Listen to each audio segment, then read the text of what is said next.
Hey everybody, it's the coach. This is Thursday Night Football on EA Sports. Up next, we've got what should be a great matchup between the New England Patriots and the Toronto Huskies. I'll see you again at halftime as we preview some of the action coming up on Sunday. But for now, it's Thursday Night Football. And on the call, as always, it's Brandon Godden and Charles Davis. All right, much appreciated, Coach, as we welcome all of you to our exclusive coverage of the National Football League on EA Sports. Nothing like the fanfare of introductions to an NFL game, and that was in evidence a moment ago. Fireworks, pyrotechnics, you name it, this crowd is ready as their guys get set to match up between the New England Patriots and the Toronto Huskies. Alongside Charles Davis, I'm Brandon Gaudin. And Charles, we look at this Toronto ball club as they interplay here. And I don't think from what we saw down on the field before the game, there's any doubt they're ready to roll. They pass the eye test, don't they? This team looks fired up and ready to play. On the other side of the field for the visiting Patriots, an early season tilt. And when it's an early season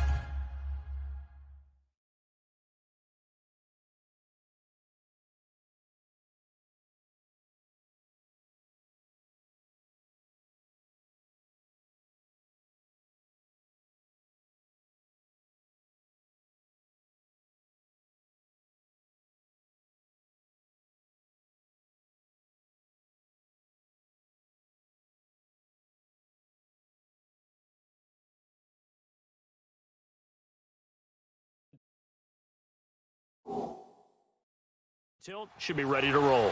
Well, let's face it, the aches and pains haven't really set in yet, and both teams eyeing a really good start to get things going. With fall around the corner, football is back, America, and we're underway on EA Sports. That's fielded in the end zone. And he'll elect not to return this one, so they'll bring it out to the 25 on the touchback.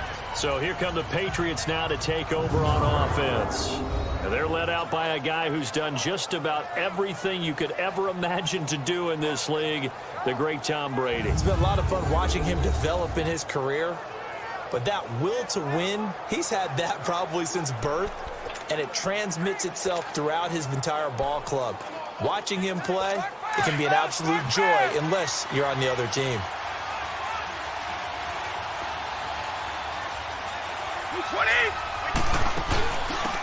They'll run it now out of the gun. And he's able to plow forward up to about the 29, just shy of the 30. It's a pickup of 4, and it'll bring up second down. Now let's give you a look here at the New England offense. Let's be honest, about everyone in the NFL competes, but Julian Edelman, he really competes. Transitioned from a college quarterback to a slot receiver in the NFL, and he thinks that no one can cover him just by sheer force of will. 2nd and 6, just inside the 30.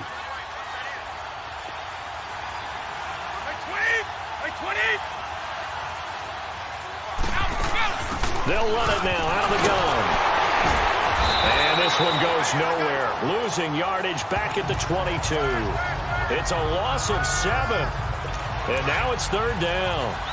For me, that's an example of why offensive linemen might want rearview mirrors at times. Because you have your assignments to block, but if you can see what's going on in the backfield and maybe the guy carrying the ball is headed in another direction, it might change what you do up front. But if they can't see that, and he's not in sync with what they're doing up front, well, this is when you end up with plays like this. A bad one for the offense, a really good one for the defense. They go play action here on 1st down. He's going to float this one deep right side. So they took a shot on 1st down but couldn't connect.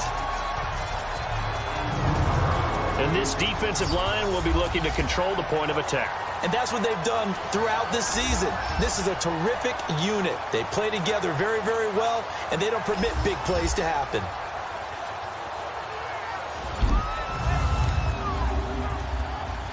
They'll try again from the 36 on 2nd and 10.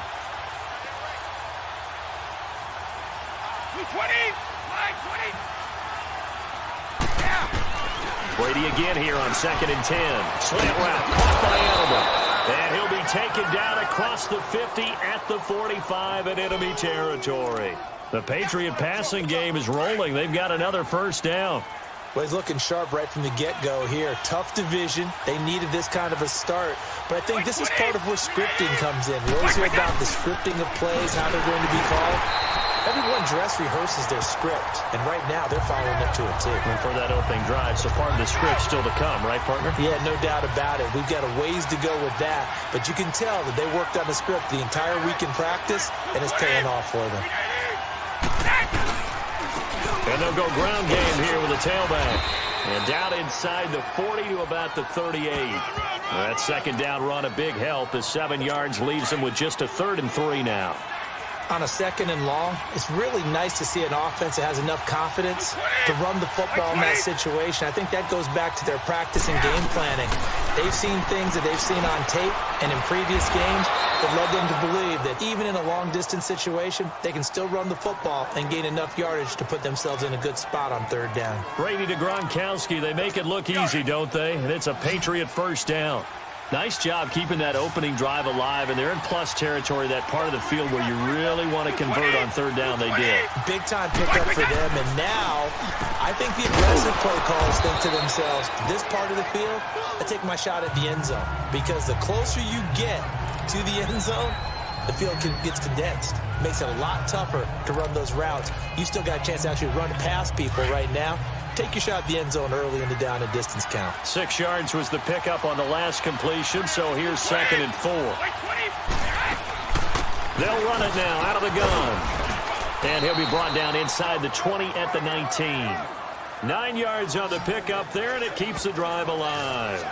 Quite the opening drive march they're on right now. It looks a lot like what we saw in practice prior to the game, doesn't it? You know, because on that last big practice beforehand, you go through your offensive script. You go through your play calling. You go through all the stuff and establish things. And it looks like it's going like clockwork right now for them. Ball start, offense. That's going to set them back 5 yards. Still first down. The false start backs them up 5. 1st and 15.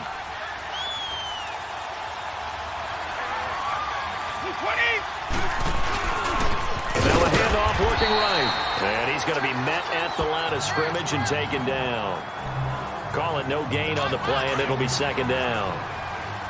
He has elite instincts from his linebacker spot. He's able to diagnose the run and flies in like a missile to stop that one behind the line of scrimmage. Now Brady throwing on 2nd down. Trying to squeeze it into Edelman, and it's intercepted. Picked off at the 25. Edelman was the intended target. Certainly not how they envisioned ending their opening drive here in the first quarter. Too many ones in this play. First quarter, first drive, first interception thrown. And that last one, that hurts.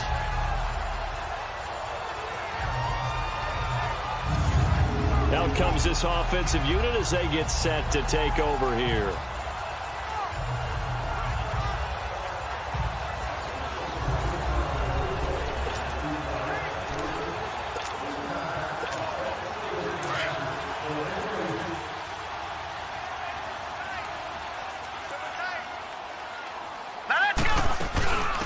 They'll run it now out of the gun. Oh, look at that. Oh, look at him turn.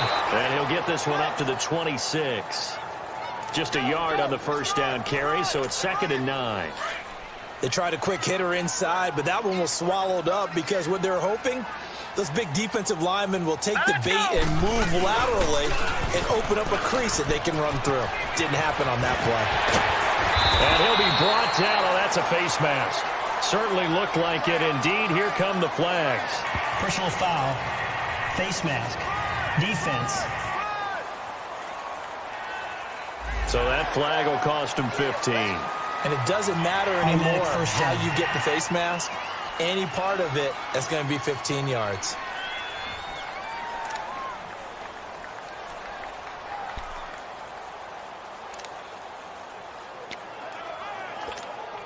And now it's 1st and 10. A big mistake, especially when you factor in the personal foul yardage. All right, here we go. Now a play fake here on 1st down. And he finds a man with a crossing route. And he takes this just a few yards shy of the red zone before going out. Really been an ideal start for them. They get the turnover on the opening possession. Now here they are moving the ball straight down the field on their first drive. And that feels good, but you know on their side of the field, all they're thinking is, finish this drive off because they took it away, right? So now you've got them back on their heels a little bit. Now go down, put a touchdown on them. Look out. You've won the mental battle early in the game, and that may carry over for you. Back-to-back good plays have them on the move on first down. On play action, they'll throw. And that'll be incomplete. Even the greats in this game, and he certainly qualifies as one of them, they're going to have trouble if they continue to throw into double coverage. He better be careful. Throwing into too much double coverage might have a couple of them picked off. Well, once again, they'll go from the 23-yard line on 2nd and 10. Here we go now. Blue 90. Blue 90. Off the play fake, he'll look to throw. Oh, a scrap for the football, and he's going to come down with it. It's the first time that they've looked his way tonight, and he comes up with a first down on the play. The goal for any offense versus his own defense, find the holes where guys are available and put the ball on the receiver before any defender can step up and fill it. They did it well there. Perfectly executed crossing route. This will be their first trip to the red zone. They've got it 1st and goal to go. Back to throw again. And this one's incomplete. That's already the 3rd time they've looked his way on this opening drive. He's caught one of the 3. That doesn't mean they won't continue to go in that direction. It feels like they think they've got something good going there, and they think those numbers are going to increase. He'll get it up the middle, and he is going to be stopped cold behind the line of scrimmage. It's a loss of 2, now 3rd down. That's a tough one right there. He ran right into the teeth of the blitz as the linebacker was freed up in order to stuff that one for a loss. I think quarterbacks got to see that. Got to find a way to audible into something a little more advantageous. Now back to throw. And he's into the end zone for the receiving touchdown. As his guys are in for 6. And his guys have taken a first-quarter lead. And that's exactly what you're supposed to do with good field position. You make the other side pay when you don't have far to go for the score.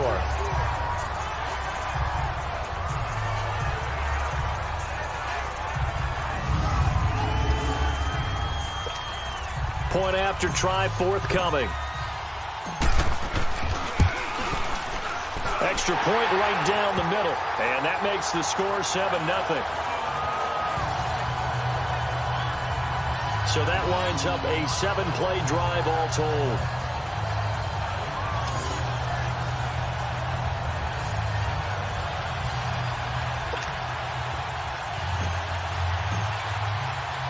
Out is the kickoff unit as they run up and send this one away.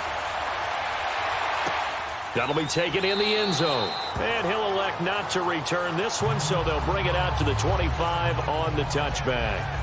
So the Patriots coming out now. And there are parts of their last drive they'd like to emulate. And, of course, they'd like to forget the ending, the interception. But they did put together, Charles, a nice sustained drive to get him down the field. Yeah, and unfortunately for them, the only thing that matters is part 2, right? Because once they threw the interception and finished off the drive, that does them no good to go back and say, well, you know what, a good one going. Finish things off. That's the only way you can get it done. A little antsy on the left side of the line. Yeah, I think they got the guy in the end. I think they got the DN there on that one. And let's face it, he is so amped up, wanting to get a good get-off on the snap, jump too quickly. So this helps to start a drive. After the penalty, it'll be 1st and 5.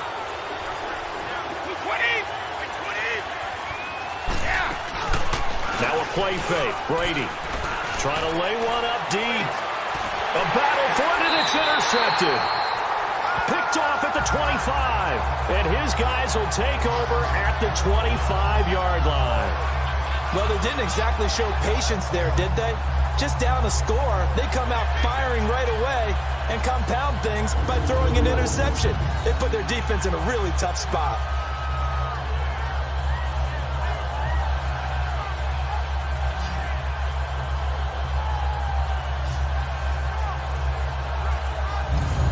So out now comes the offense back onto the field.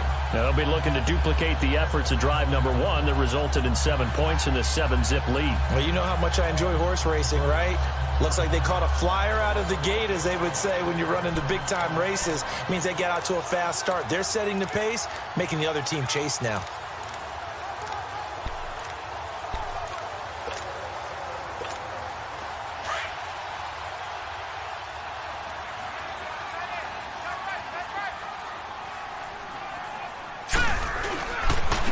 And they'll go with a ground attack here. And able to break one tackle, but then quickly brought down. But a nice little gain. It'll be a pickup of 10 yards. And that'll bring up a second and just about a few inches here.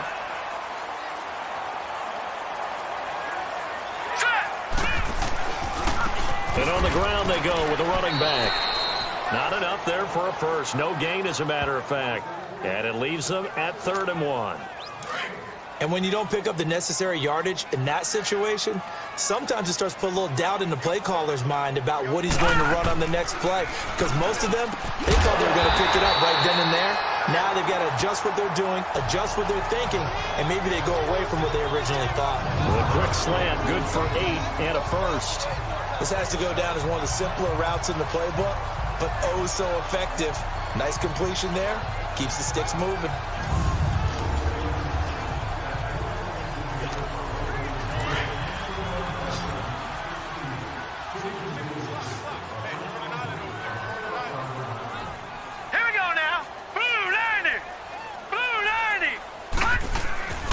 Here's a play fake as they set up to throw. And this one is incomplete.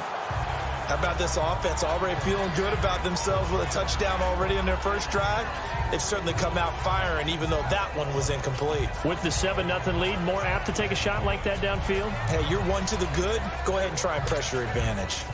So 2nd down, still 10 yards to go. Ball on the 43.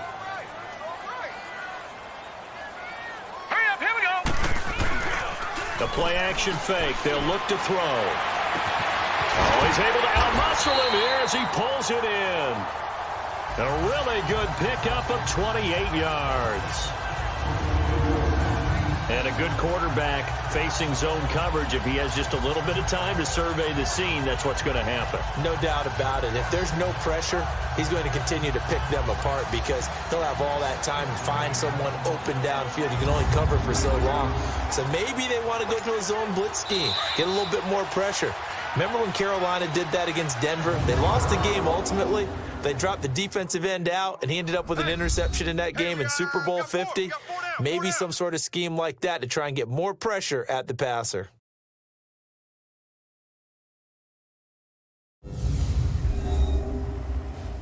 The NFL on EA Sports is fueled by Gatorade, the sports fuel company. Seated to my right, Charles Davis. I'm Brandon Gaudin. It's Toronto football to begin quarter number 2. And they're on the move here. They've got it 1st and 10.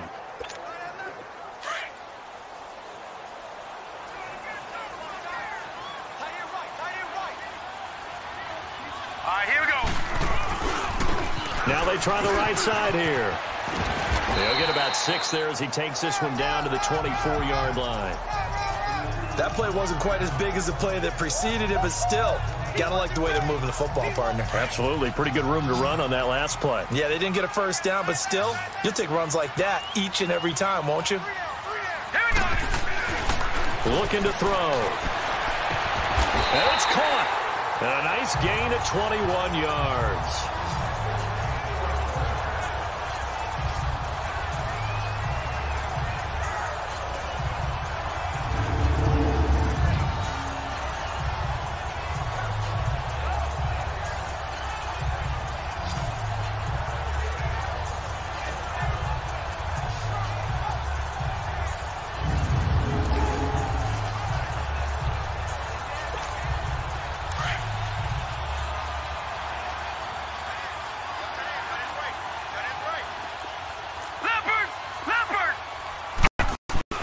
They'll set up a throw. And he will score. It's a touchdown. It's their quarterback. Already his 2nd touchdown here in this opening weekend. And his guys find a way to stretch that lead. The defense is doing their best, but they're struggling right now. They'll look for some help from their own offense to keep them in the game.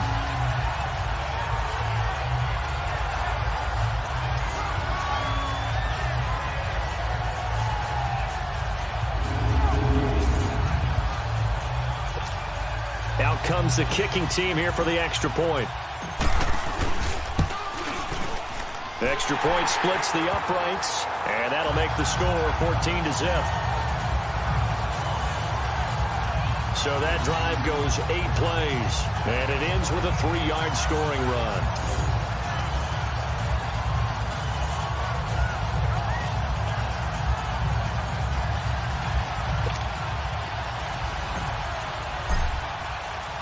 The kickoff unit is out on the field, and they will send this one away. This is taken about 7 yards deep. And no run back here. This will be a touchback, and it comes out to the 25-yard line. Tom Brady leads the offense out for their next possession. He and his team, they have had a rough go of it here in this first half. Maybe time for him to put his foot down here in the second quarter. Put his foot down and become a little more accurate throwing the football. He's already thrown 2 interceptions. He's trying to find a way to equal things out. And instead of it going to the opponents, get it to his own receivers and find the end zone. Yeah, you mentioned those 2 picks. No touchdown passes yet either. First down yardage on the first play of the drive. Give him 14. Wait, 20, 390. And they'll try the ground game here with the running back. And he will be brought down at about the 43 that time. Give him 3 on first down. It'll set up a 2nd and 7.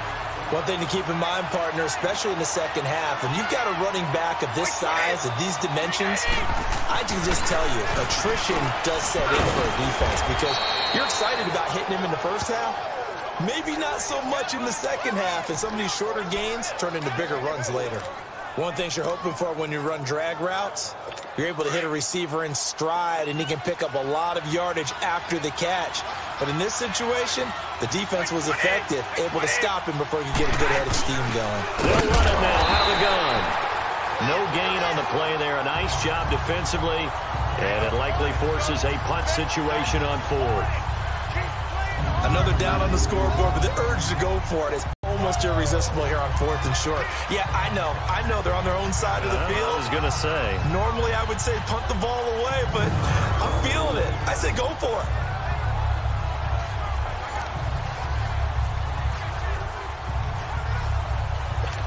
The Patriots send out their punter as he's on to punt for the first time tonight.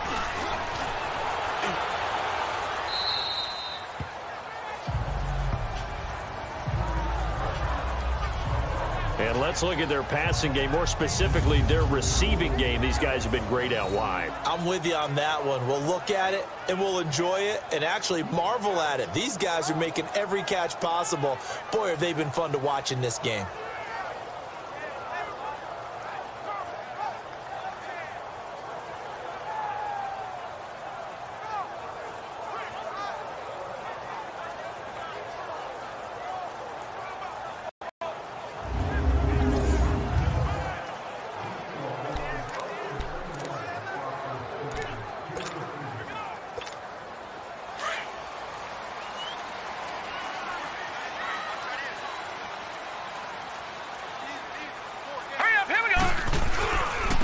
And they'll run it here. Got some room at the 30. And bulldozing his way through. And he takes it across the 50 to the 46-yard line.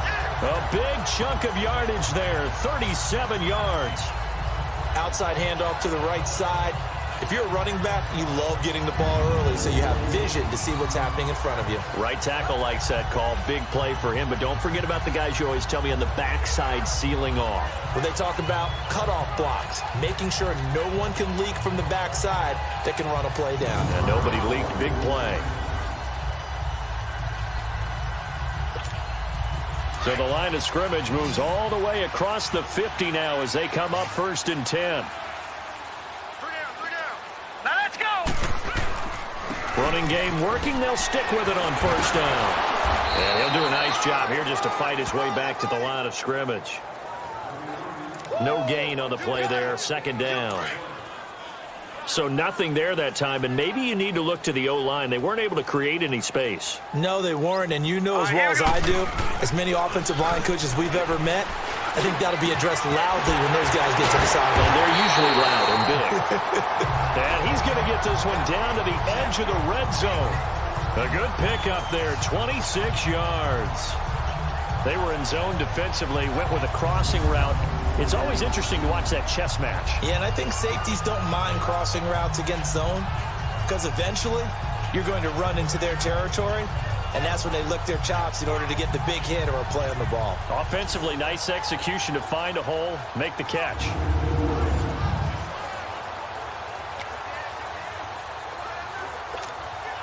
This quarterback now 7 of 10 here in this first half, and he's got a 1st and 10. Hurry up, here we go. 3-19. 3-19. Inside the red zone here, they'll look to throw. And it's caught. Touchdown. In for the score. And his guys are going to add on to their lead. And man, Charles, talk about zinging something in there. Those gloves, they help with one-handed catches, the fun stuff. Any padding for a rocket like that? One would think so, but I'll guarantee you this. After that throw, his hands will hurt later. Not right now in the moment. He's just feeling good about catching it. Yeah, a little stinger, but a touchdown. Extra point attempt here still to come. Point after, right down the middle. And that makes the score 21-0. So that drive, 4 plays.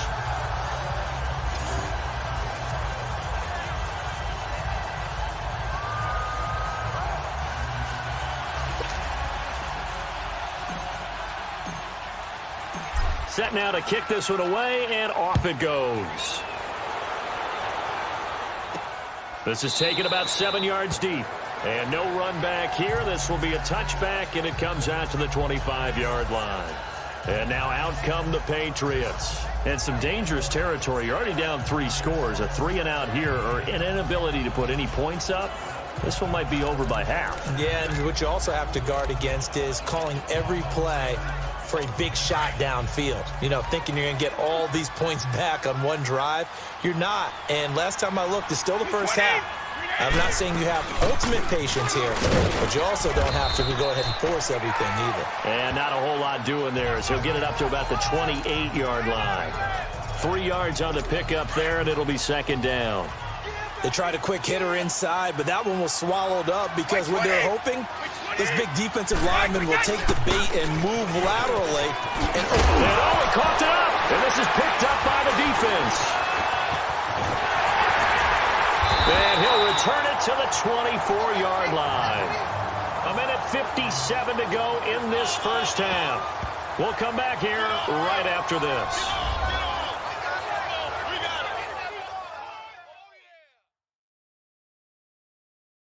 A reminder coming up at halftime, it's the season debut of the coach, Jonathan Coachman in Orlando, as we look ahead to all the action coming up this opening weekend.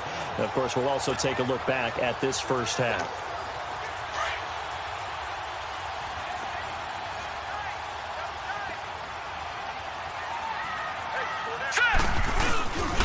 He'll look to throw. Looking for the end zone. And this is caught. For the moment, it's a touchdown, but multiple flags down, so let's sort this out. Illegal touching. Offense. So retract the yardage and retract the touchdown. And retract the chunk play. Big strike there to get the touchdown. Now they've got to take it back and see if they've got another one still in their arsenal. Here we go now. Back to throw now on 2nd and 10. That's going to be caught. And he will take it in for the touchdown. As his guys are in for 6. And his guys find a way to stretch that lead. This is similar to baseball where you walk the leadoff hitter and you don't expect him to come around and score. Almost impossible. Anytime a defense has to defend a short field, you usually end up seeing the result we saw, giving up points.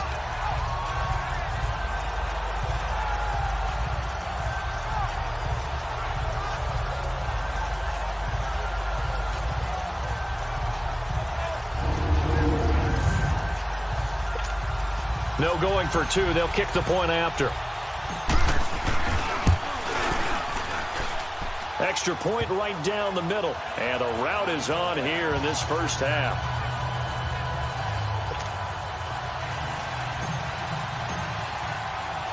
The kickoff team on the field now as they will send this one away.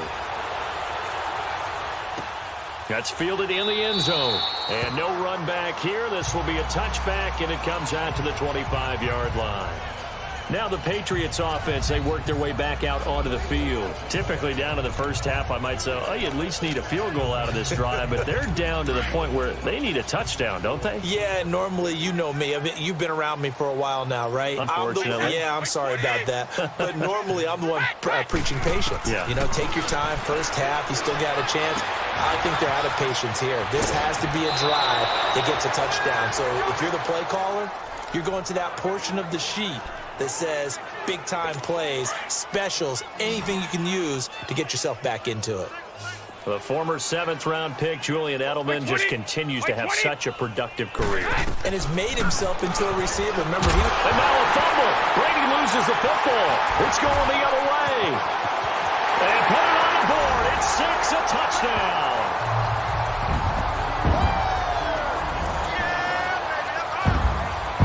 This first half has been a nightmare for that offense. Defense just dominating them.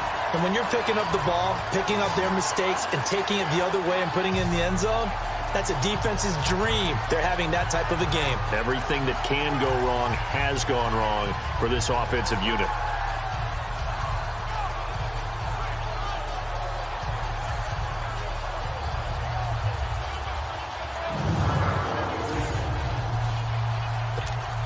Now the extra point try forthcoming. The extra point splits the uprights, and a rout is on here in this first half.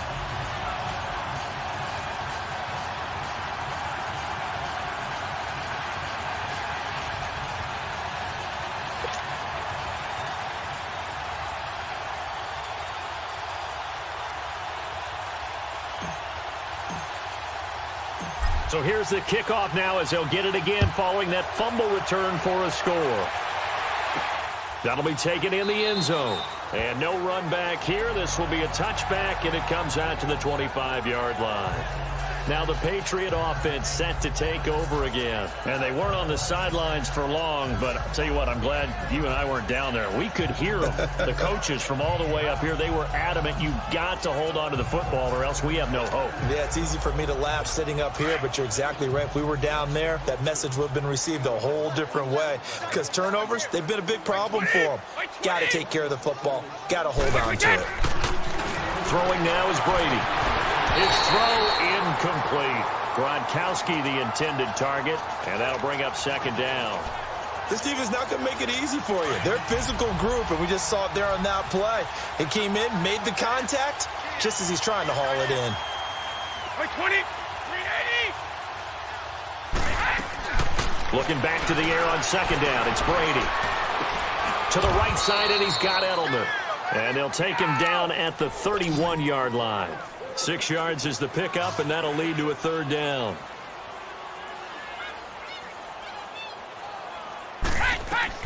From the gun on third down, Brady.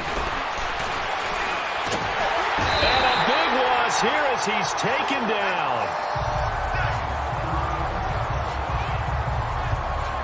I think normally we would talk about this more with basketball players and football players, but let's adopt it in this case. He's a stat sheet stuffer. Had the interception earlier, now a sack.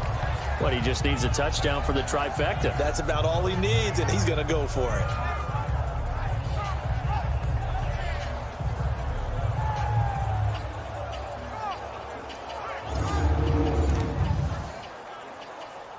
The Patriots send out their punter as the drive goes backwards, so he's on to punt it away. Taken in at the 22. Good move at the 30. Oh, and now he bowls him over. A very good return there. Give him an even 20 yards. And possession will switch hands, 1st and 10. Now we get a peek at the captain of this offense heading back out there. And how about the start so far, Charles? 3 first-half touchdown passes. And that's how you generate excitement on a team. Keep your offense moving at a really high level. And it's also how you establish leadership, by playing that well. 3 touchdown passes, that's the way to lead. Now he's just hoping for number 4. That's going to go as a loss of a yard, and it'll be 2nd down. I like the strategy. Extra tight ends, extra beef. They want to run the football, but that means they probably want to run it inside. If you get strung out on the perimeter, you're in peril. Yeah, we saw the result, negative yardage. They're going to look to throw. He's going to rifle one deep left side, and that one will fall incomplete. Clock here now, just under 30 seconds to go in this first half. Definitely worth taking another deep shot here. He's already found the end zone twice here in the first half. Yeah, go back to that same well. They've had trouble containing him, but able to contain him on that play. And now the 3rd down throw incomplete as well. Not only was the call spot on, how about the execution of that defense right there? The zone was absolutely locked up tight. He was trying to force it in there on 3rd down. But if there's a time to force it, he felt like he needed to make a play, right? Yeah, exactly right. 3rd down, you got to try and find something. There's nothing available there for him. Julian Edelman and the rest of the offense back onto the field now. He's been good so far to this point in the 2nd quarter. Need to get him even more involved, maybe? I would agree with that. Definitely. Yeah, it's not even a question for me. The way he's playing, he's doing a nice job. Increase things. More touches, more opportunities. Maybe that can reverse things on the scoreboard for them. They'll try to ratchet things up then maybe here in the 2nd quarter. So we have reached halftime here in the Thursday night opener. As we'll send you down to Orlando and we check in with Jonathan Coachman for our EA Sports Halftime Report. Coach. All right, Brandon, good to get another season underway. We'll get back to you guys for the 2nd half of the season opener. But first, let's take a look at what's still to come here in the opening weekend of the NFL season. In the early games, a lot of good matchups, one being in Indianapolis. A tough one for the Colts as they'll square off against the Jacksonville Jaguars. As for the late afternoon games, plenty of intrigue there as well. One of the best being at FedEx Field, where it'll be the Redskins taking on the New York Jets. And finally, on Sunday Night Football, should be a good one there, between the Carolina Panthers and the New Orleans Saints. Meanwhile, in our game, it's been a back-and-forth first half. Who can put it together in the 2nd half? For the answer, we turn it back over to our broadcast team of Brandon Godden and Charles Davis. All right, Coach, thank you, and we welcome everyone back for quarter number 3. And we'll see if week 1 fatigue becomes any kind of a factor as we are back underway in the 2nd half. And here now the offense heading back out there. They built a good first half lead. Now they have a chance to add on to it. And what I'm thinking is that the offensive staff spent the entire halftime just working with them on, here's what we think they're going to do to attack us in the 2nd half. Nice first half that we've had, guys, but be prepared for some change-ups. We're going to see them when we kick it off in the 2nd half. See how they handle any adjustments that might be made defensively. And he's taken down, but able to slip across the 35. Nice way to start the drive, a gain of 12 and a first down. Coming in, he really liked his chance of having a big year based on a terrific offseason. And runs like that on opening weekend show that he's right. Right back to him on first down. Just a yard on the pickup there, and it'll bring up a 2nd and 9. Well, we saw him there trying to get it to the outside, trying to get to the perimeter, but not a whole lot of room there. But there's got to be one positive to that. If you keep moving laterally, creases tend to develop as the game moves on, and they can run it back inside later.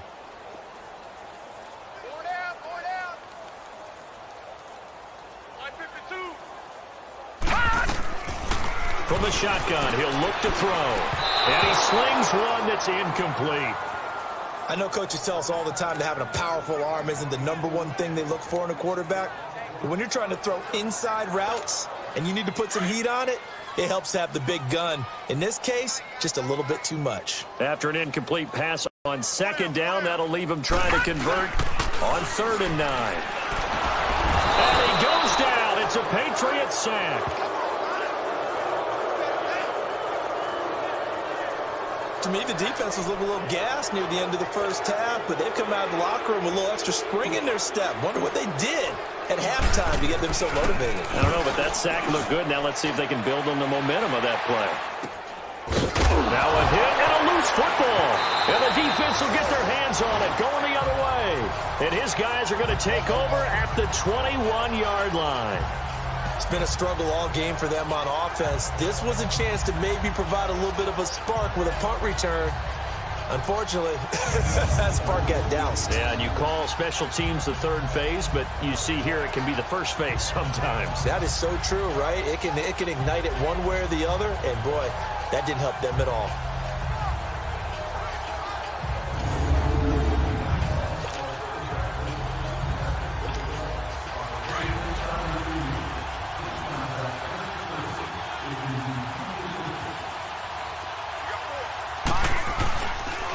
And they'll go on the ground. And this one goes nowhere. Losing yardage back at the 22. It's a loss of a yard there, and now second down. Well, you had to punt on your first drive, and on the first play of the second drive, you end up going backwards. I would dare say they need something good to happen right here, right now. They'll look to throw here. And that's incomplete. Well, sometimes you just have to take things into your own hands, don't you? I mean, the offense is really struggling in this game. They're the ones keeping things going. They have to continue to play at that level. The chance of wasting this great starting field position, a real threat. This is 3rd and long. Back to throw here. And it's caught. Touchdown. In for the score. And this offense continues to pour it on. And it was a tight window. He knew he had to rocket that thing in there. He got it done. And when you're able to complete one like that, your confidence has to just go sky high. You just mentioned it. Tight window. Zings it in there despite excellent coverage. Result, touchdown.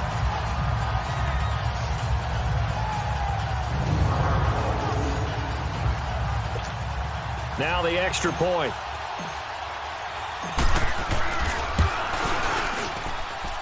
Point after, right down the middle. And the lead will swell by one more. Out is the kickoff unit as they run up and send this one away. That'll be taken in the end zone. And no run back here. This will be a touchback, and it comes out to the 25-yard line. Here comes the Patriots offensive unit. They'll have it first here to begin the third quarter. They come out here with a 0 on the scoreboard. What was said in that locker room? That's what I want to know. I would love to have been in there because we often have the feeling that there's a lot of shouting, screaming, people upset. But typically, halftime locker rooms are a lot more clinical than that. And in this case, are they upset that the plays weren't working because of execution? Or did they think they were just bad plays to call? Yeah. We'll find out pretty quickly here if they feel like they had something going, but they just need to do it a little bit better. Oh, he can't get away, and Brady will go down. Brandon, if I'm an offensive coordinator and I see an all-out rush like that, I file it away because I'm going to use their aggressiveness against them as this game goes on. I'm going to hit them with a screen soon.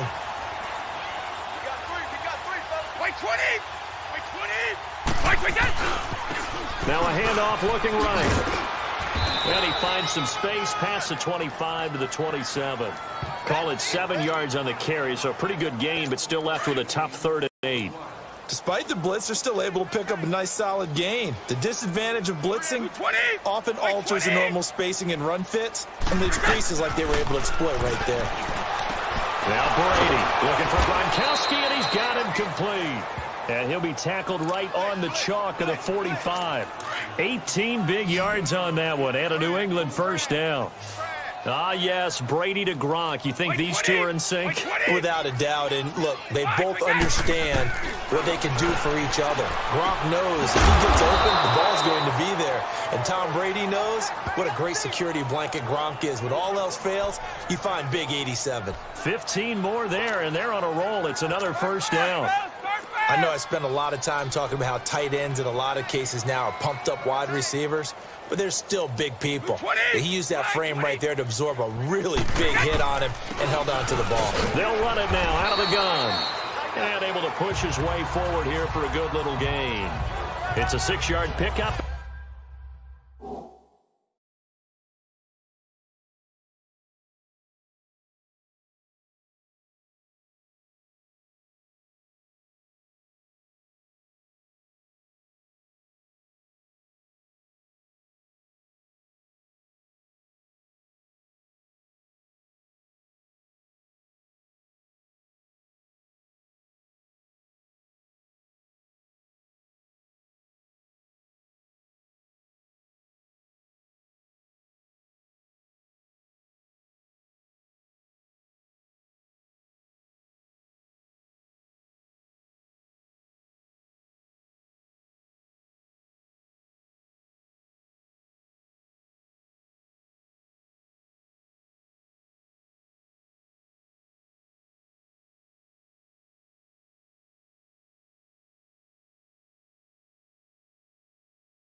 But it gets him to 2nd and 4.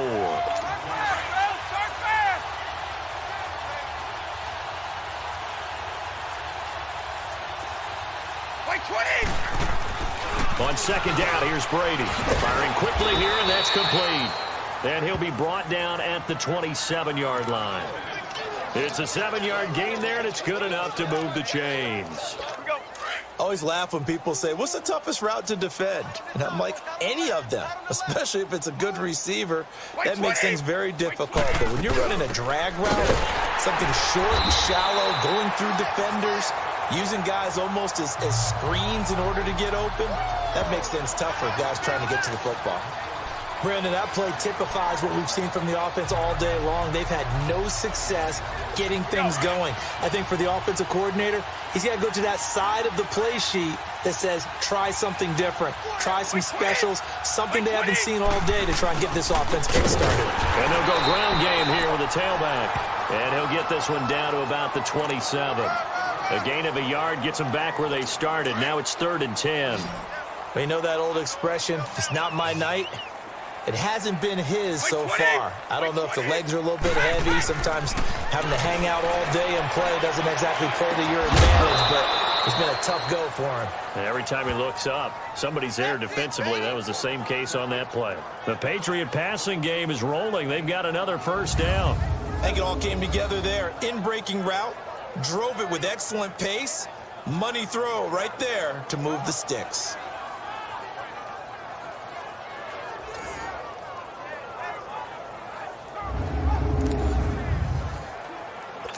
Brady's got his guys 1st and 10, and he's 4 for 4 now, throwing the ball to start the drive. 3 down. Into the red zone, it's Brady sliding out of the pocket, and he will avoid the contact as he slides to a stop. He'll wind up getting right about 4 there on the scramble, and it's 2nd down. Now, how about that play? He took a possible negative and turned it into positive yardage and slid down to avoid taking a big shot. Excellent job getting down and avoiding the big hit. To throw is Brady. And he's going to be dropped. Back at the 15-yard line. So if we recount real quick, he had the touchdown earlier, and now he comes up with the sack here. No doubt about it, he's having himself a game.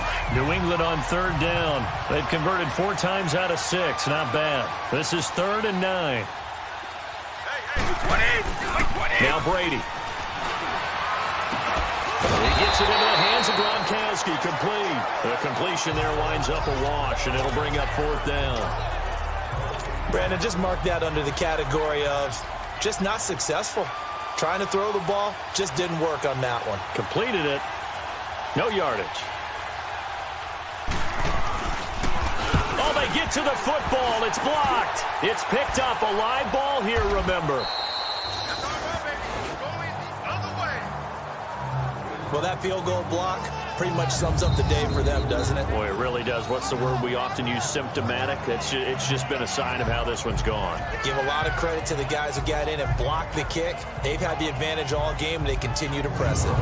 Now this offensive unit ready to see what they can do here. And they're hoping to redo their efforts in the last drive when they got into the end zone. And just think of what it's like now on the sideline, because when you score a touchdown, you have to go over and look at the tablet and see what you did on the last drive. When you scored points, it's a whole lot better view than when you're trying to figure out how to fix things there. They go play action here on 1st down. Wide open receiver complete. And they work this well upfield across the 45. A good pickup there at 22.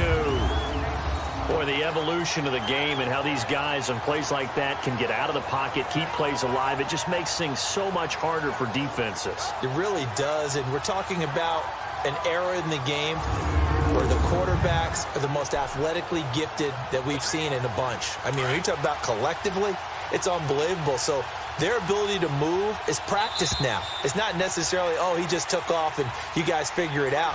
When he takes off, everyone knows where to go now. They know how to run routes, change things, make themselves presentable for the quarterback. That's a lot of time that they put in on it. It's not just your static 1, 2, 3. This is where the ball goes anymore. Welcome back to Toronto.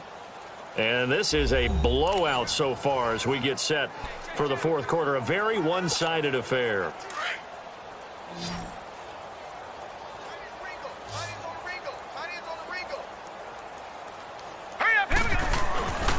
They'll set up to throw. He's going to rifle one deep left side. So they took a shot on first down but couldn't connect.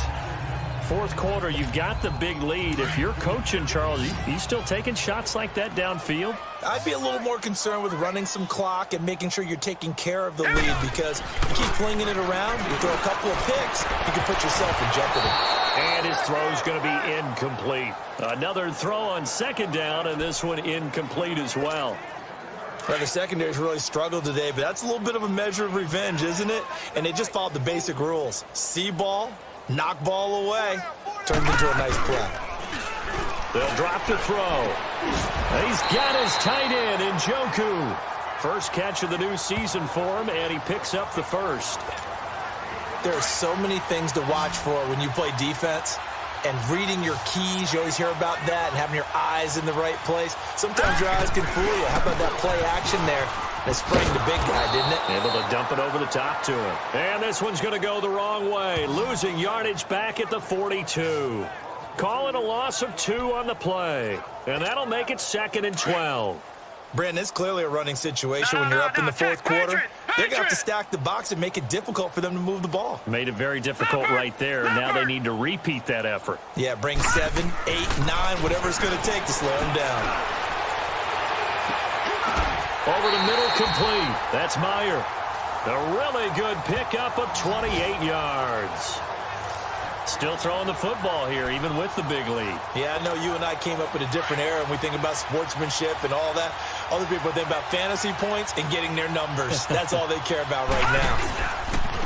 And they'll go with a ground attack here. And he will take this one in for a touchdown. A great play there. 14 yards. And this offense is running away with this one. I think all teams probably like seeing that schedule for the first time, looking at week 1. Oh, good, we're at home. This is why you want to be home in week 1. They're looking sharp. And I agree with you totally. That's what you want, but there carries a little extra pressure with that as well, because you and I both know protecting the home field, winning your home games is paramount in this league. So you go into it, yeah, we want it, but now you actually have to go out and prove it. They have 2 sides to that coin, and looking like they're going to protect it here in this one. Extra point right down the middle, and that will extend this big lead. A drive that time of 6 plays, and it was finished off by the 14-yard touchdown run.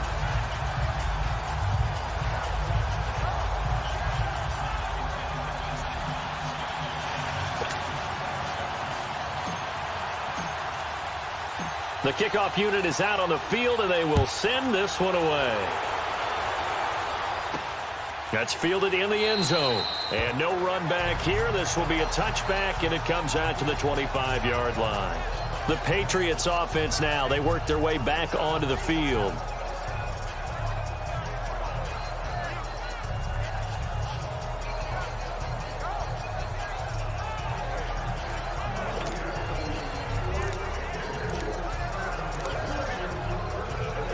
So Brady and the Pats take over 1st and 10 at their own 25-yard line. By 20! By 20! Throwing on first down is Brady. Pass incomplete. Try to force it into Edelman there, and now it's 2nd down. Another wayward pass. You know, things started out poorly in this game, and to be frank, they just really haven't gotten much better. And all that does is embolden the secondary. They feel good about what's going on, and they just play better and better. Line of scrimmage, again the 25, 2nd and 10. By 20! By 20! No! Brady again here on 2nd and 10. And this one will be brought back to the 22. Well, this defensive pressure has been constant all game long. The pass rush, the coverage, they've all been excellent, and now they'll tack on an interception here as this one continues to slip just further and further out of hand.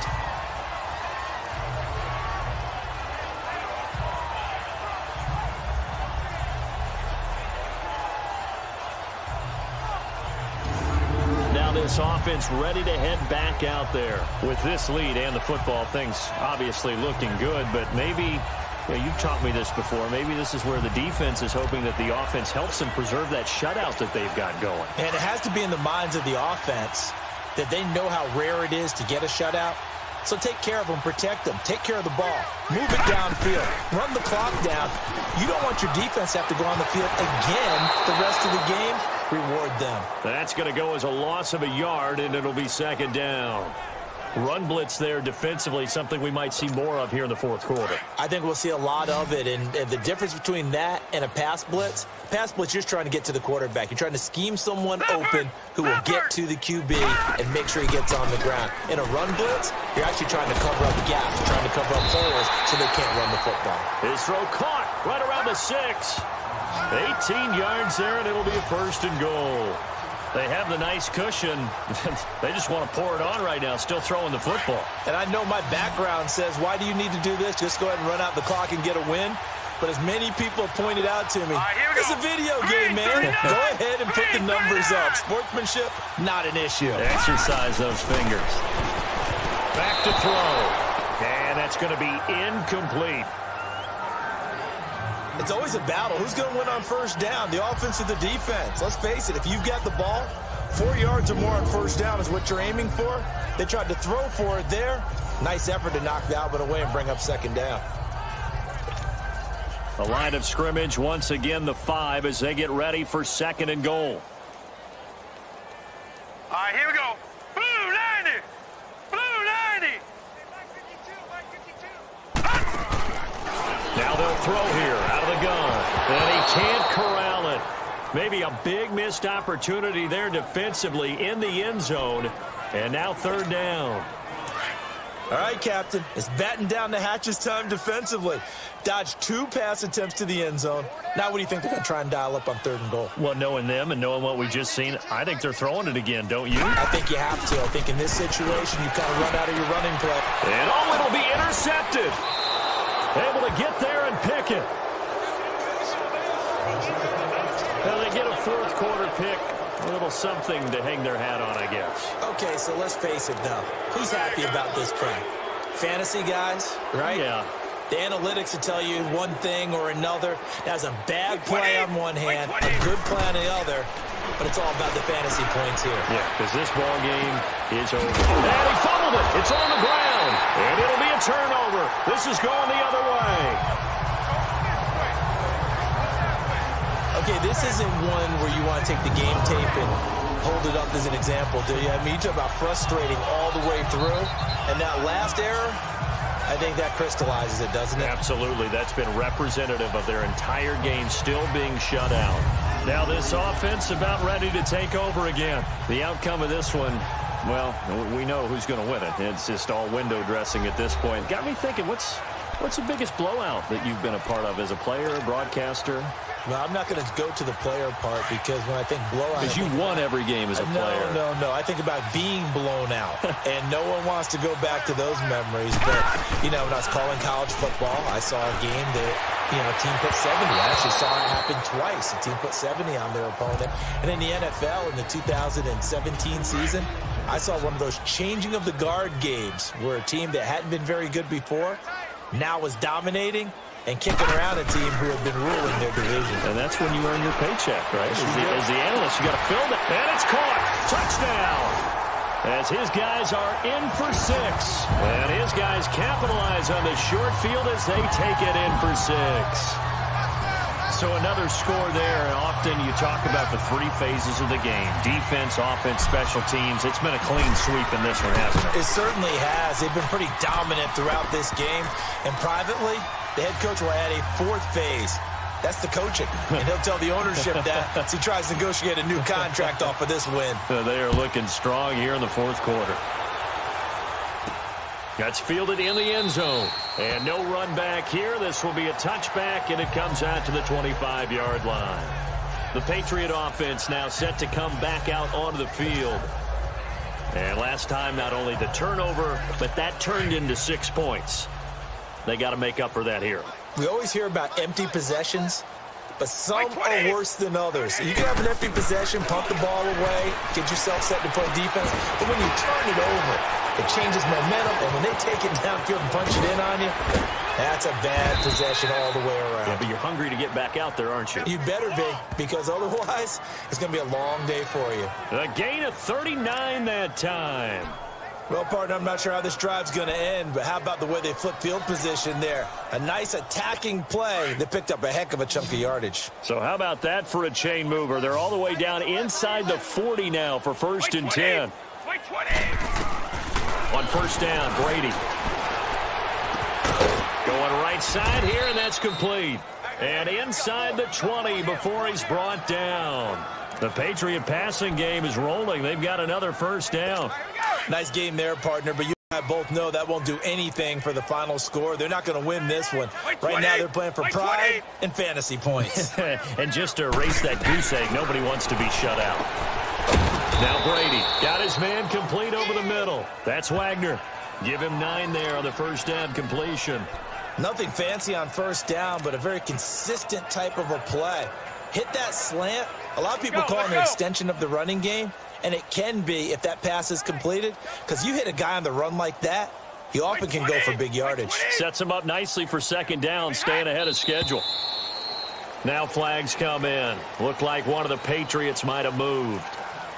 False start, offense.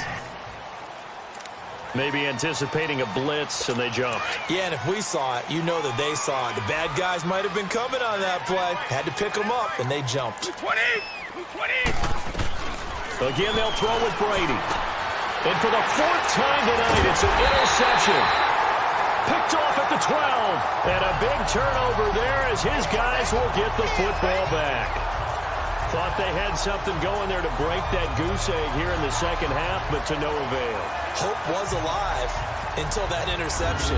What a terrific play, taking the ball away after it looked like they were starting a drive. And now that shutout still standing. You know that's something those defensive guys hold a lot of pride on, too. No doubt about it. They're excited about where they are in this game. And now back out comes the offense. We've got a lopsided game here. I don't know, Charles, what does the handbook say that we discuss when we've got a game like this in the 4th quarter? Hold on a second. Let me thumb to the proper page on that. Know what it says? What? Let's discuss how we got here. This is a dominant performance, where they took control of this game, how they've managed to keep control of this game, and then we go ahead and think about how we're going to leave here and get to the airport. In a lopsided blowout, the roads are usually open. He's going to fire one deep, middle of the field. So they took a shot on 1st down, but couldn't connect. Despite the lead here in the 4th, they're still taking shots. Not content to sit on this lead at all, and to me it raises the question of what's right in this game nowadays. Do you sit on the ball and run it because you have enough of a lead, or do you try and extend it because you always feel like the other team can come back? Extend it. Have some fun. Personal foul, face mask, defense. They're down here in the 4th, and that personal foul penalty is not going to help. No, in these types of situations, players will tell you that's extra intensity. From where we sit, it's actually frustration. Not a good play. And now it's 1st and 10. A big mistake, especially when you factor in the personal foul yardage. And on the ground they go with a running back. And now running right through it. Just what you want on a 1st down run. Call it 8 yards. And it's 2nd and 2.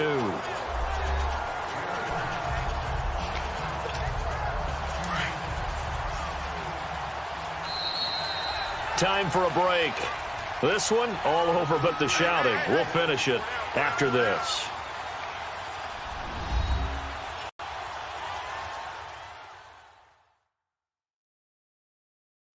So it's our home team here in possession of the football as we come back. And let's see what they've come up with offensively after having time to talk it over.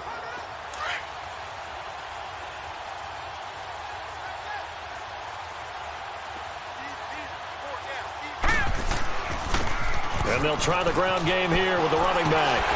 And he'll be taken down, but not before he gets into enemy territory. Do my eyes deceive me, or is he getting stronger as this game moves along? Burst seems just as good here in the fourth as it was way back in the first, doesn't it? I do believe someone put a lot of time in the offseason and continues to condition during the season in order to continue to carry the ball at this rate.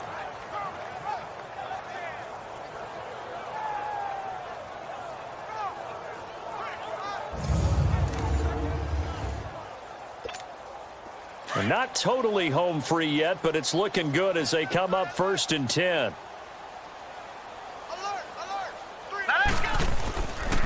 And they'll run it here. And some room to roam now. And he is tackled inside the 40, not quite to the 35. Back-to-back nice plays, 12 yards that time and a first down. He's still rumbling, isn't he? Still looking fresh in this one despite the heavy workload. But you and I both know, well-conditioned, and he did tell us that he thrives on being at his peak late in ball games. So from the 36 now, 1st and 10.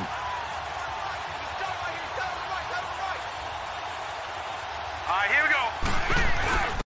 And they'll go on the ground. And a short gain down to about the 33. Give him 3 on first down. It'll set up a 2nd and 7. He's had success on this drive, but not on this play.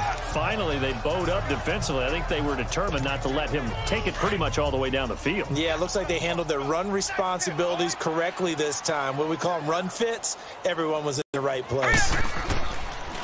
And they'll go ground game here with a tailback. And he'll be a little shy of the 25 here at the 26-yard line. 7 yards there, good enough to move the sticks. Brendan, every great running backs coach I've talked with has always talked about when you have great vision, you're not consciously thinking about your cuts and your moves. You're just doing them. And I think that's what we're seeing tonight. He's about running them into submission, hasn't he? You took the words right out of my mouth. I was just going to use that phrase. He has run them into submission. Wave the white flag.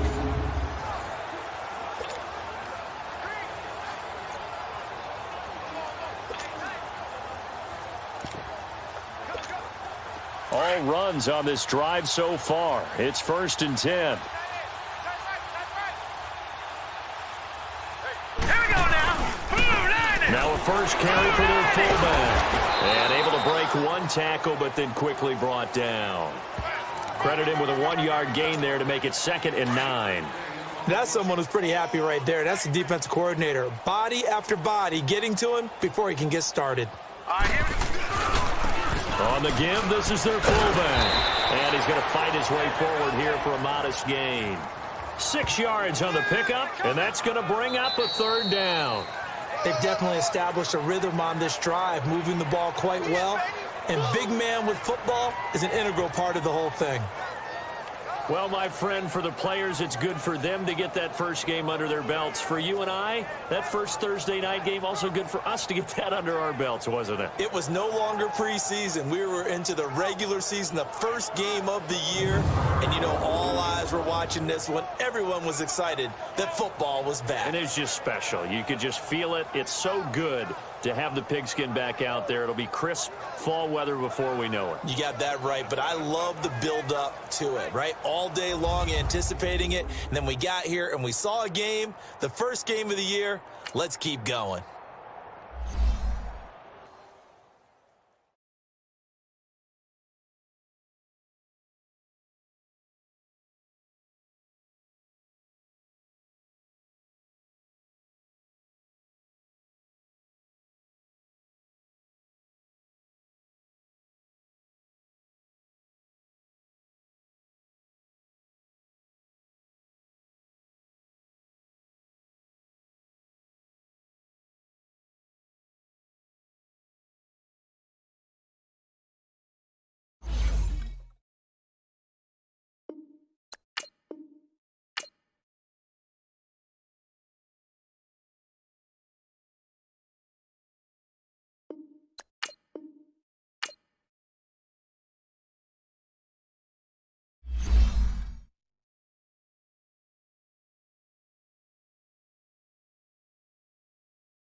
Hello again, everybody. It is the coach.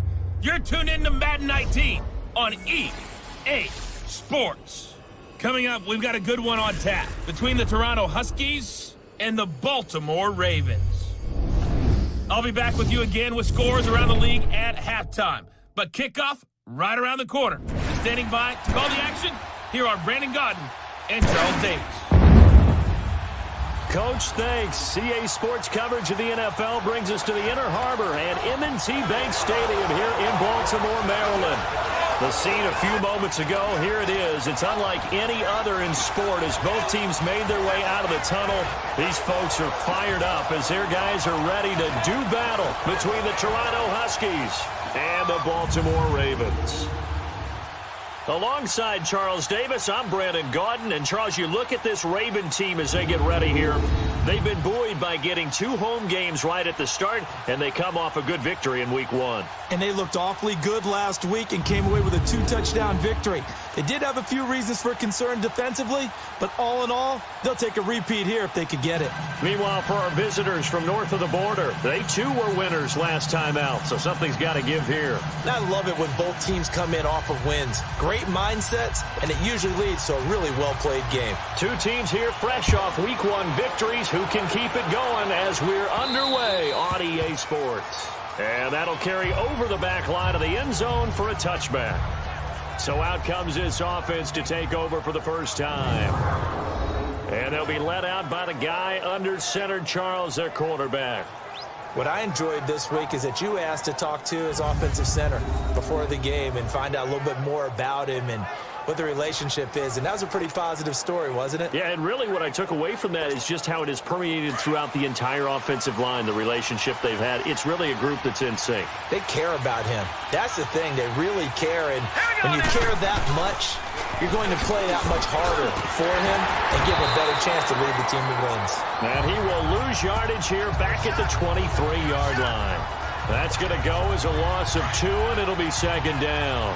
Nice play right there to stop him behind the line, but I want to see how this defense continues to play him here in the first half. Yeah, we know. You know better than I. He has the ability to take over a game, so what do? Yeah, I think you have to make sure that you bottle him in at varying levels, because if you crowd everyone to the line of scrimmage, if he breaks through, there's nothing but room to run.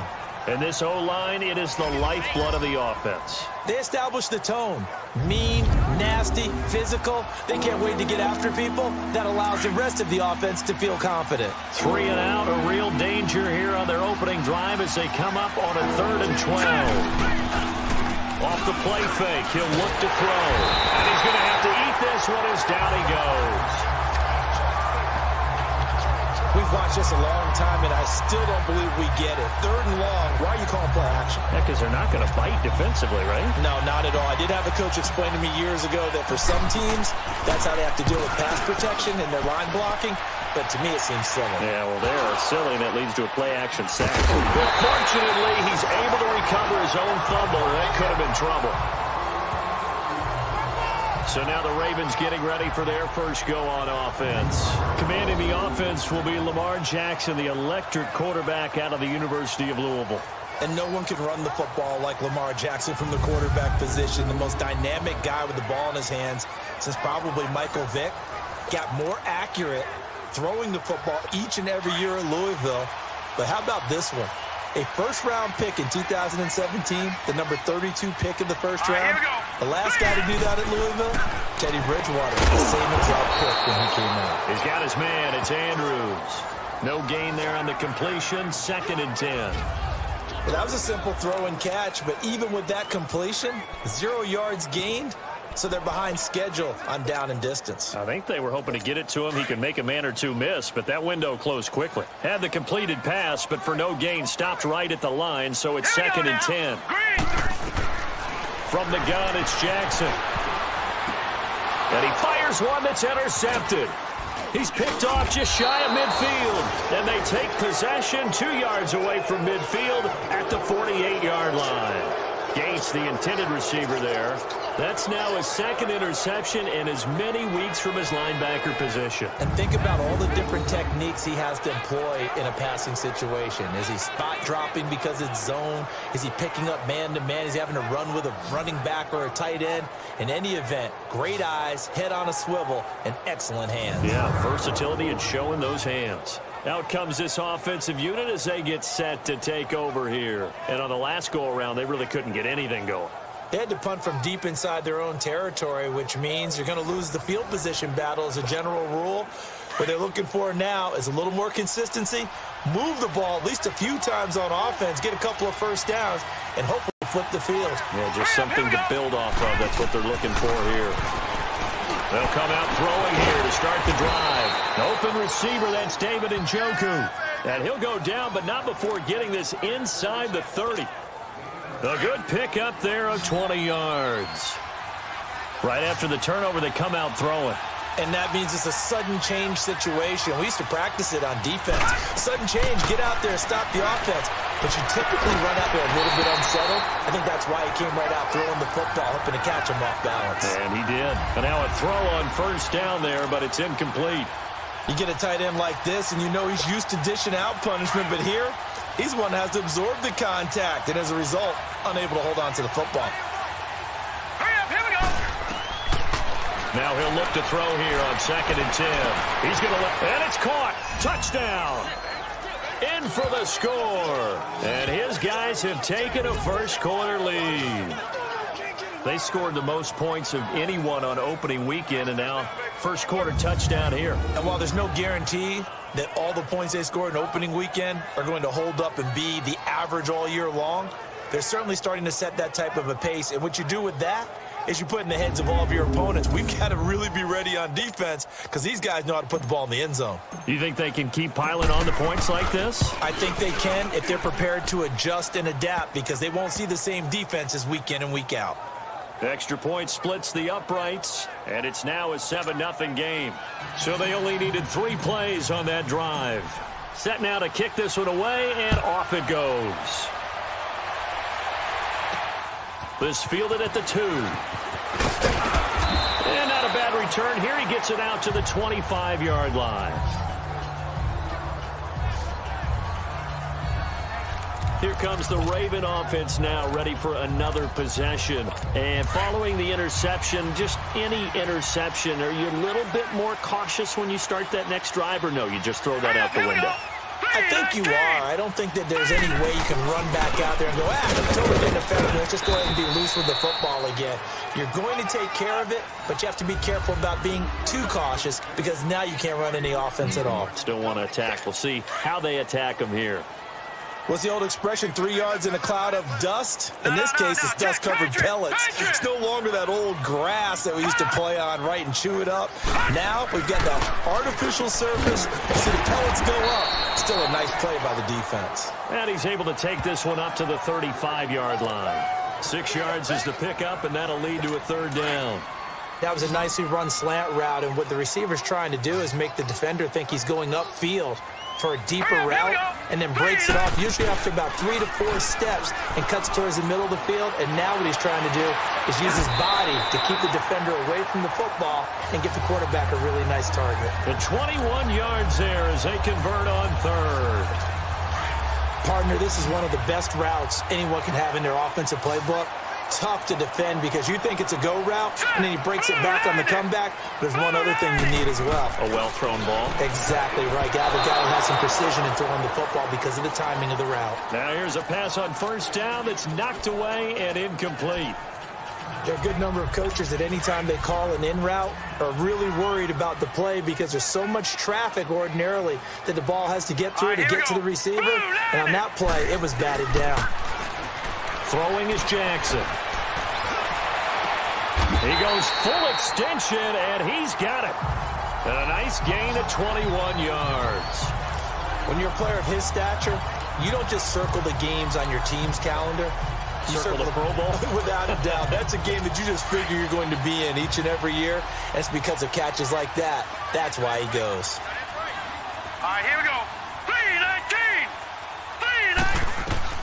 3-19. Jackson on 1st down. And that's off the mark, incomplete. And that's one he's got to be happy to have back. There wasn't a hole open in the zone. You'd have to think on early downs like that first down there, need to be a little bit more careful. Yeah, fortunately for him, got a couple more downs to play with. Green 39! Green 39! Now they try the right side here. And he's going to lose yardage and be backed up to the 25. He lost 2 there, and it's 3rd down. I know when I was a kid, I always got real excited when I saw those lateral-type runs. But the best backs that made it happen, they put a foot in the ground and just go. That didn't happen there. That play got swallowed up. Here's Jackson. It's a short one here, complete to his tight end. And he'll be a couple yards shy of the red zone here at the 22-yard line.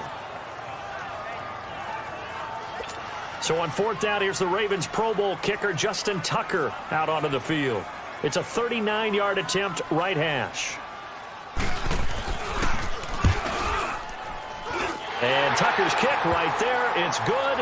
And they are on the board, but still trailing. It's 7-3. So the scoring drive encompasses 9 plays, and the net result, 3 points. Take your disappointment and put it aside. 9 plays. Yeah, they want to end up in the end zone with a touchdown. I get that. But sometimes those 9-play drives pay dividends later with another 9-play drive that culminates in a touchdown when they wear down a defense.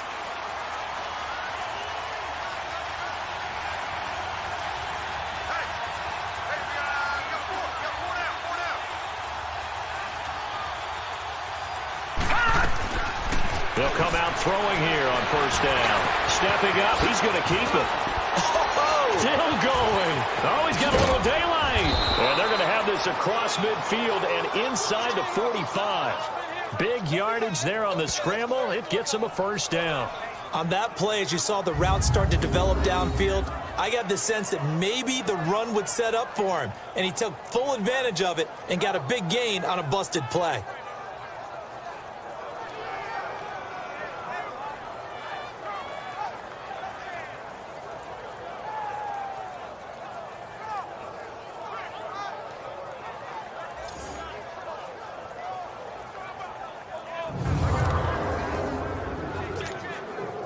So the big play gets him across midfield now for 1st and 10. Here we go. Now they'll run it on the toss. There he goes inside the 30. And finally marked down at the 23. That burst good for 20 and a 1st down. This running game's so important for them, and they know that. It helped lead them to a victory last week when he was over 100 yards. Let's face it, it's their identity, and that's what they want to play to. They want to be that team that runs the ball really well each and every week, and right now we're seeing a pretty good pattern of that happening. A quick throw, but incomplete. That's very well timed there defensively because it's not a bad throw, but the collision came at the exact time he was reaching to bring in the football. Really, really well done. Decent offense, just better defense. I think you're right. They'll run it now out of the gun. That's a strong running. And down inside the 15, shy of the 10. These are his numbers from last week's contest. 21 carries, 131 yards, and also the score. Leading the league in rushing after week 1, you know he'd love to double down and continue that type of play here in week 2. They'll look to throw here. And nearly picked off there, almost intercepted. Instead, 2nd down. Not only did they drop what looked like an interception in the end zone, they blew a golden opportunity to shift the momentum. So after the incompletion on 1st, now 2nd and 10.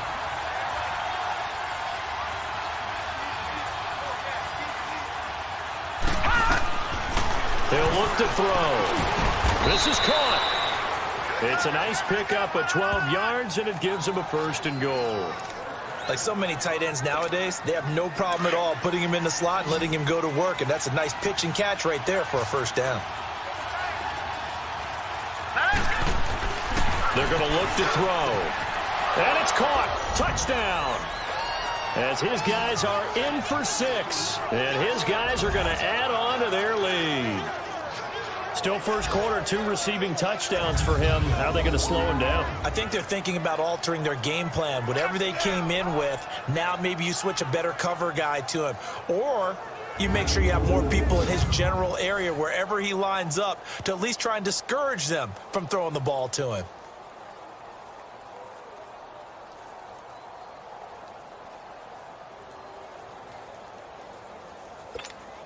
Now the try here for the extra point.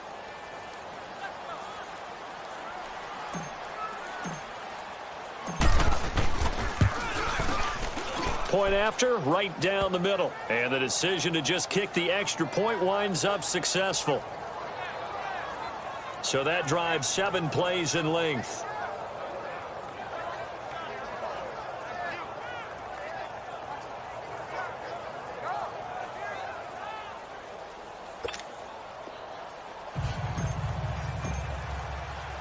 The kickoff team on the field now as they will send this one away. This is taken at the 3. And a good return. He's across the 35-yard line, right around the 36.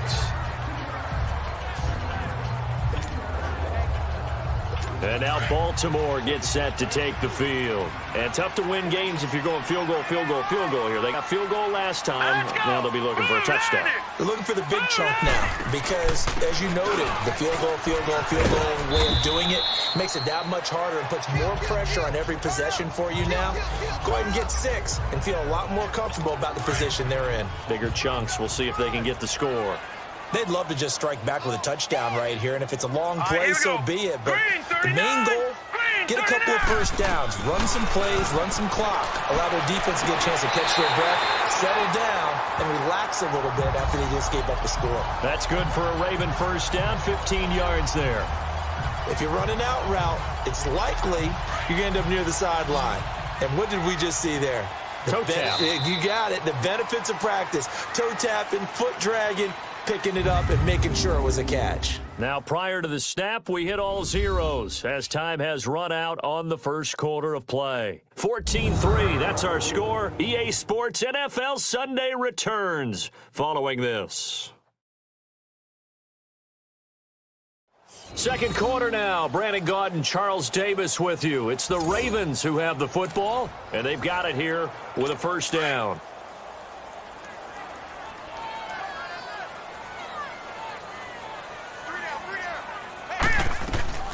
From the gun, Jackson. Now he'll dump it underneath to his running back, complete. And he'll get it inside the 40 to the 39. It'll be a gain of 6, and that'll make this a second down. Well, it's tough to be a defender in today's NFL because there's so many things to account for in today's passing game, including the back sneaking out of the backfield. Not quite as bad as a Turkey Bowl where you have that center-eligible stuff, but still a lot of guys to account for. Now, meanwhile, here's a second down throw that's knocked away and incomplete. When you see passes knocked down by those guys I call the frustrated fullbacks, the linebackers, you know that in their zone coverage, they were able to drop, see the ball thrown, and react to it very quickly. Here we go now. Green, 39. And Jackson throwing once more. And he's got it to Burns. And they'll get this one down to about the 20-yard line. The Raven passing game getting in sync, another first down. He's such a good route runner. Shows it there on third down. Very proficient and a good pass. And you know what I've observed over the years in the NFL? The better a route runner you are. And hit behind the line. He lost the football. It's loose. And this will be scooped up by the defense. And they are going to take over right there at the 22-yard line. They may have the edge on the scoreboard, but that hasn't made them passive, has it? I mean, they dialed up a pretty good run blitz there. And Brandon, you know that all blitzes aren't just designed to get to the quarterback and the passer. Sometimes you're just trying to take away every gap, every hole that might be created in the running game, and they did it to perfection and caused a fumble there. Took away the gaps, took away the holes, took away the football.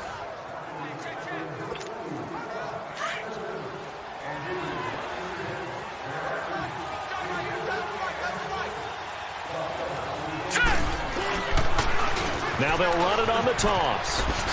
Oh, nice spin. Oh, that brought back bad memories. Oh, and now he bowls him over. That one 28 yards on the ground. sometimes those lines that are drawn on a grease board or in a playbook, they come to life out on the field, don't they? And we just saw down that outside handoff to the right. That right tackle, he gets excited for that call, doesn't he? He does, because he just wants to dominate his guy and say, listen, I was the point of attack. I took care of business. That's why you're able to get downfield and add all those yards to your total. Yeah, really nice gain there. Looking for more there on first down, but this throw downfield, incomplete. An incomplete pass on first down. That leads to a 2nd and 10. From the midfield stripe, they'll look to throw. Rush coming, and he's taken down. Now, we talk about players blitzing all the time. I often laugh and sometimes call it just straight-ahead pursuit.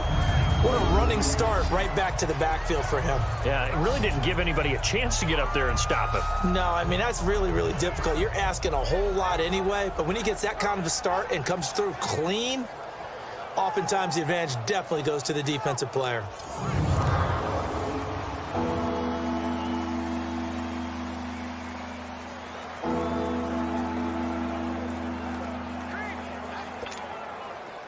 And some secondary help here for the defense in the nickel on 3rd and long.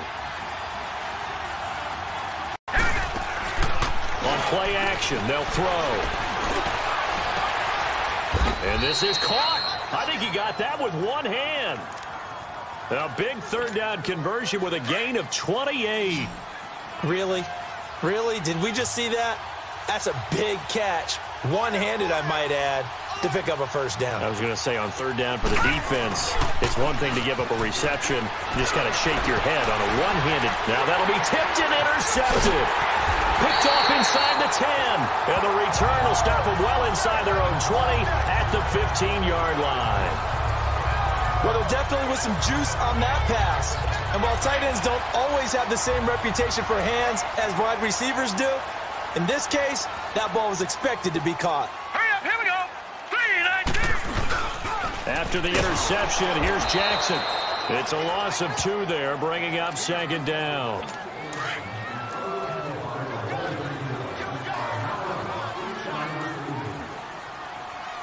All right, here we go.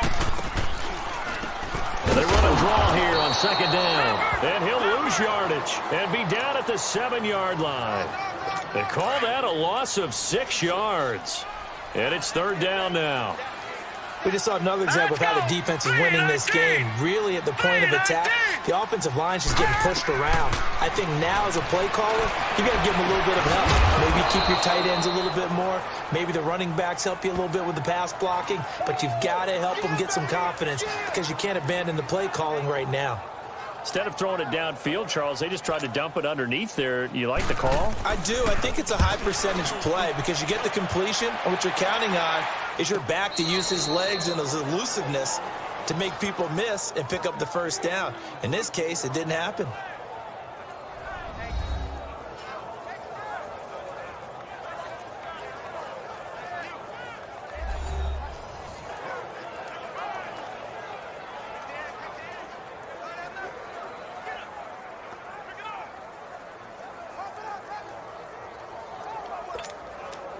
From the 34 now, here's 1st and 10.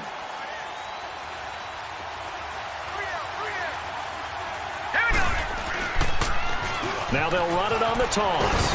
And he'll be taken down right around the 34 after a pickup of only a yard.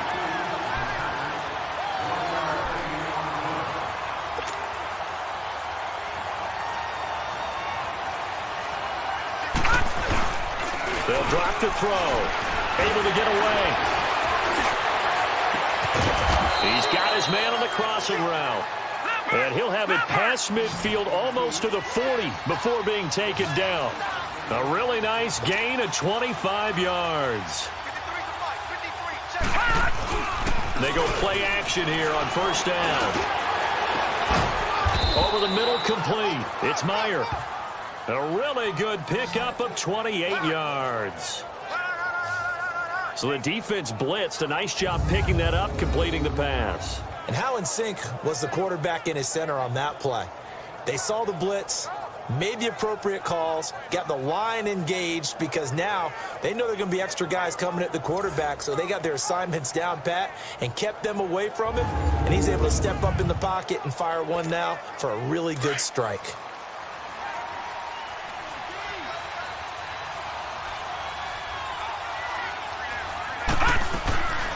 They'll look to throw here on first down. The quick slant caught, and he's able to get it down to the 2-yard line. 10 yards on the pickup there, and it'll be second down. In today's football, where receivers break tackles, make people miss, get upfield for the extra yardage, when you see a play like that where it's caught and he's dropped on the spot, that's a big-time play by the defense. He lost 4 there, and it's third down. 2 minutes to play here in the first half. We're back to Baltimore after this. A reminder, coming up at halftime, we'll head to Orlando. Standing by there, Jonathan Coachman. He'll have stats and scores from around the NFL in his second week of the regular season. He'll look to throw, and he fires one, but incomplete. They may be snapping the ball near the goal line, but all you're thinking defensively, keep them out of the end zone. Force the incompletion, force them into going for 3 and not giving up 6. And his kick is indeed good. And they will stretch the lead now to 17-3. That drive took him inside the 10. Good job defensively to hold him to 3. Yeah, I like how you did that. Give a little tip of the cap to the stop troops there, because they didn't give up a touchdown in that situation, right? Made them kick the field goal. And, yeah, points went against them, but that feels a whole lot better running off the field. Out is the kickoff unit as they run up and send this one away. And this will be a touchback as that sails over the end line. There again is the running back as he trots onto the field. And for him, it's been pretty limited involvement down on the scoreboard. Maybe time to turn to this guy. And you know me well. Winning games to me means starting with the running game and continuing to press the running game. Maybe he's got a man, complete. And out across midfield down to the 45. Give him 30 yards there. First down now, but that clock rolling. They'll throw on first down to Jackson. Got his man complete over the middle. It's Andrews. And past the 35, he'll be dropped a yard or 2 shy of the 30. The Raven passing game getting in sync. Another first down. When this offense can get their tight ends involved, they can move the football. Here, a nice route, able to look it in, and picks up the first down. Now Jackson on first down.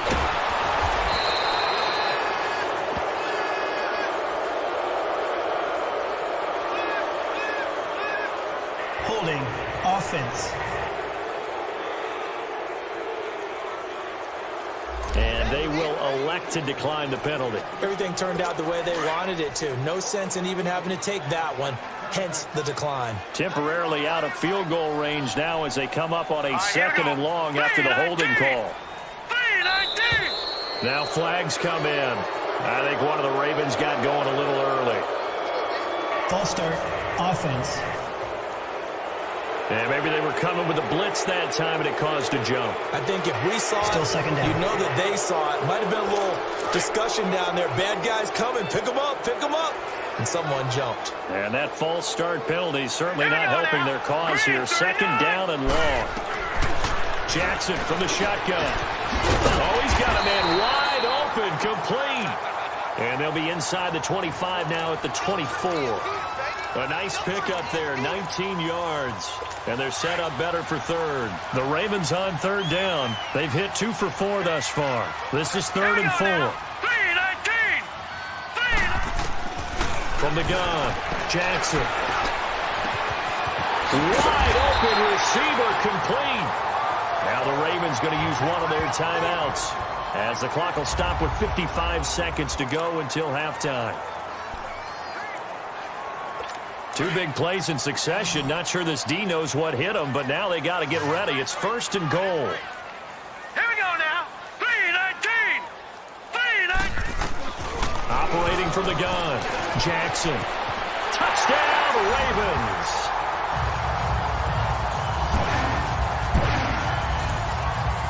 I think everyone in the league talks about finishing, don't they? Doesn't matter whether it's a quarter, a half, a game, a series, whatever. But they're finishing the first half in fine style, putting that one in the end zone. They did, and they didn't leave much time on the clock either. Well done. Tucker with the extra point, and that slices the lead down to 17-10.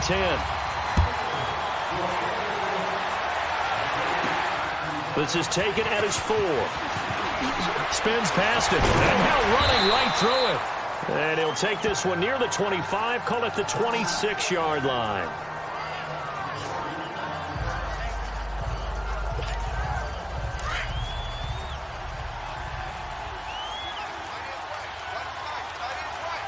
Here we go. Boom, They'll try and start this drive in the air. Fighting his way through contact. And this is caught. A spectacular one-handed grab there. The 20, 10, and all the way in for the touchdown. David Njoku, his first touchdown of the new season. And his guys get the quick strike touchdown. And that'll give them a 2-score lead here, but I'm looking ahead. They just want to hold it for the final moments here in the second quarter. They don't want to give up anything on the other side. No, not at all, because if they don't, it almost had the feel of an imposing their will score. And right now, they want to make sure they keep that and carry it into the second half.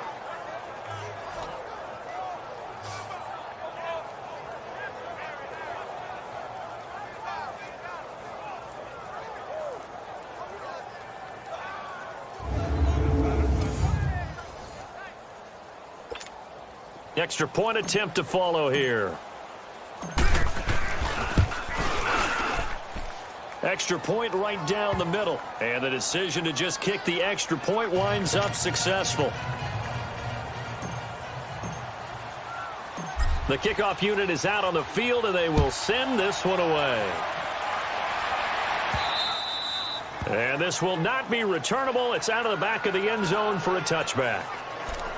Getting set to go again as we look at the back heading onto the field again. And a lot of times you talk about establishing the ground game.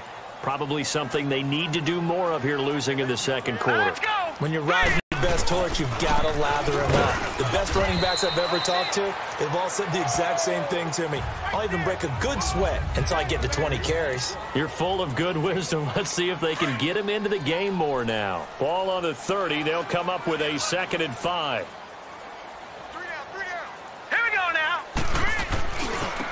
And they'll go with a ground attack here. And he'll be taken down, but not before they work it across midfield. That's good for 21 yards and a first down. Throwing on first down, it's Jackson. It's caught right side, it turns. Now here's a timeout as they're going to get it with 8 seconds remaining here in the first half.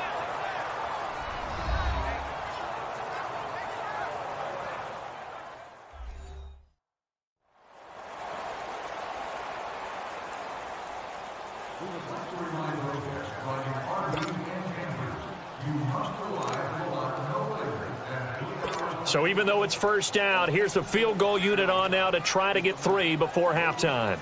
He connected on his first, this from 41. And Tucker's kick right there, it's good. And that will get the disadvantage now back down to 11.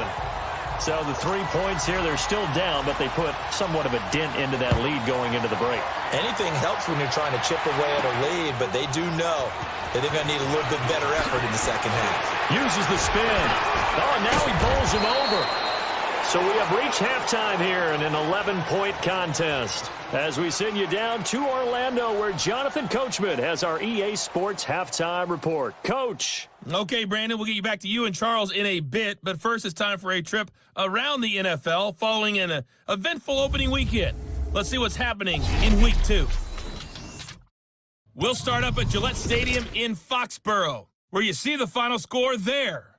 Tom Brady, 3 touchdown passes as his guys bounce back from the defeat on opening weekend. From there, we're off to check out another game, and they were winners in that ball game over the visiting New Orleans Saints. Deshaun Watson, 4 touchdown passes in the victory. Finally, we finish at MetLife Stadium to see what's going on with the Jets.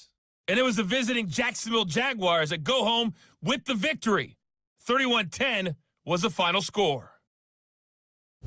Meanwhile, in our game, it's been a back-and-forth first half. Who can put it together in the second half? For the answer, we turn it back over to our broadcast team of Brandon Godden and Charles Davis.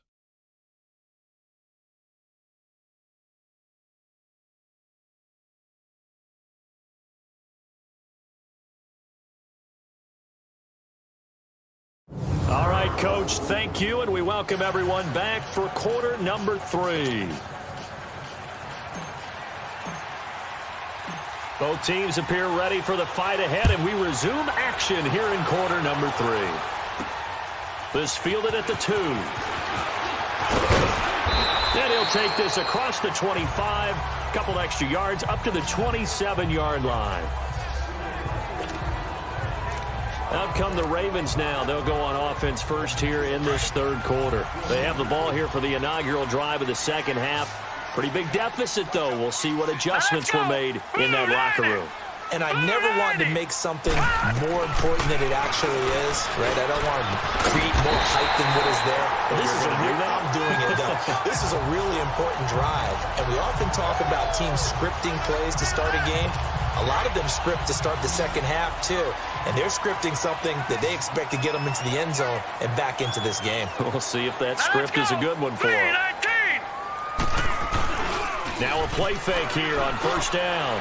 Over the middle, complete. It's Andrews. He's got this to the 30 before being taken down.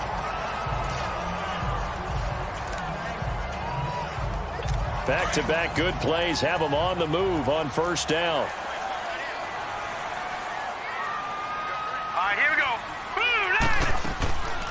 They'll run it now out of the gun. And he'll take this down just shy of the 25-yard line. A gain of 3, second down. Well, that call makes sense because they've been throwing it well on this drive, and once again they show passing formation, showing the shotgun. Then they ran out of it. That's a nice play by them defensively, though, to hold it to a short gain. Jackson now. Quick hitter here, it's complete. And he'll be brought down at the 21, just shy of the 20 in the red zone. He decided to run a hitch route. It really helped to have a guy who can turn it loose. And, boy, he rifled one in there on that one. Not much run after catch, but it worked really well. Now let's go.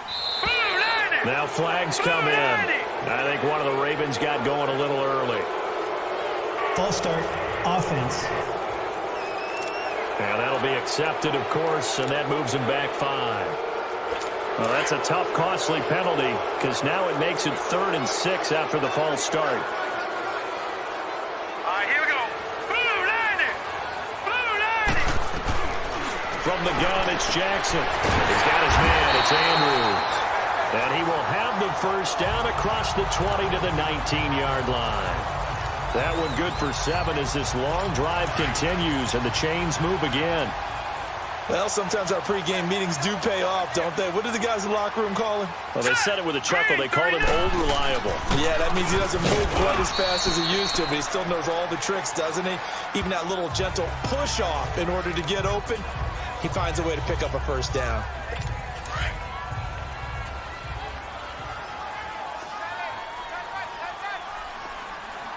Hurry up, here we go.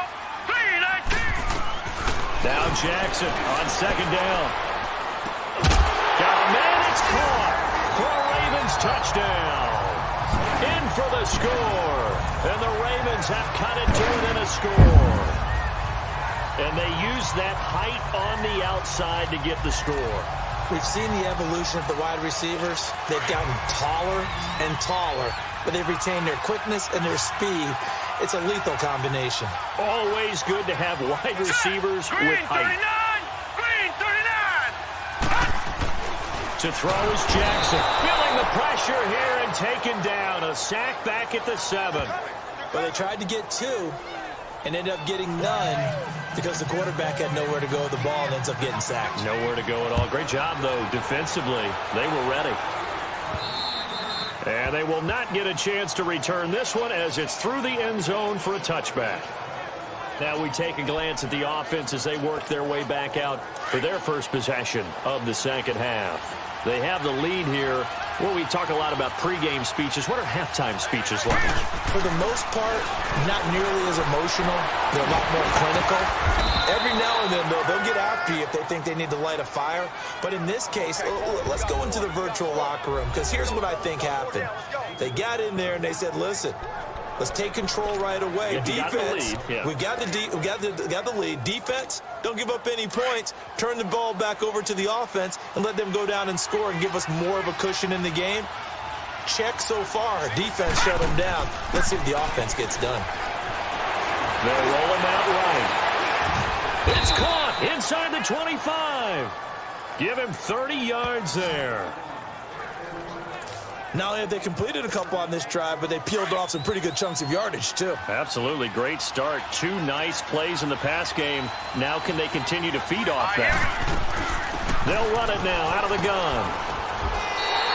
That's going to go as a loss of 2, and it'll be second down. That goes down as a loss against his rushing stats. But really, should he have to absorb that one? He had no chance on that play before they overwhelmed him. Pretty much on top of him before he could take his first step. They'll run it now out of the gun. And shedding the tackle, and now some room. And he'll take it into the end zone for a touchdown. A great effort there. His second touchdown on the season. And his guys find a way to stretch that lead.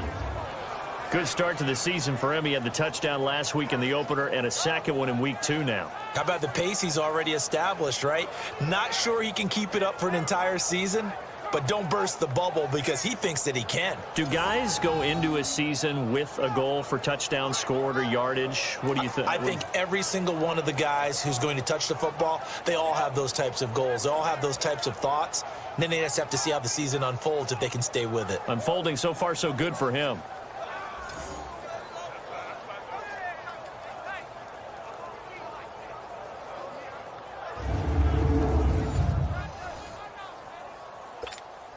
Extra point attempt to come here.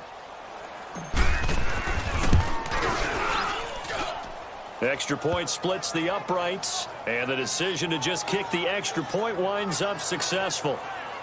The drive summary, 4 plays, 75 yards. And a pretty good run there in the end to top it off.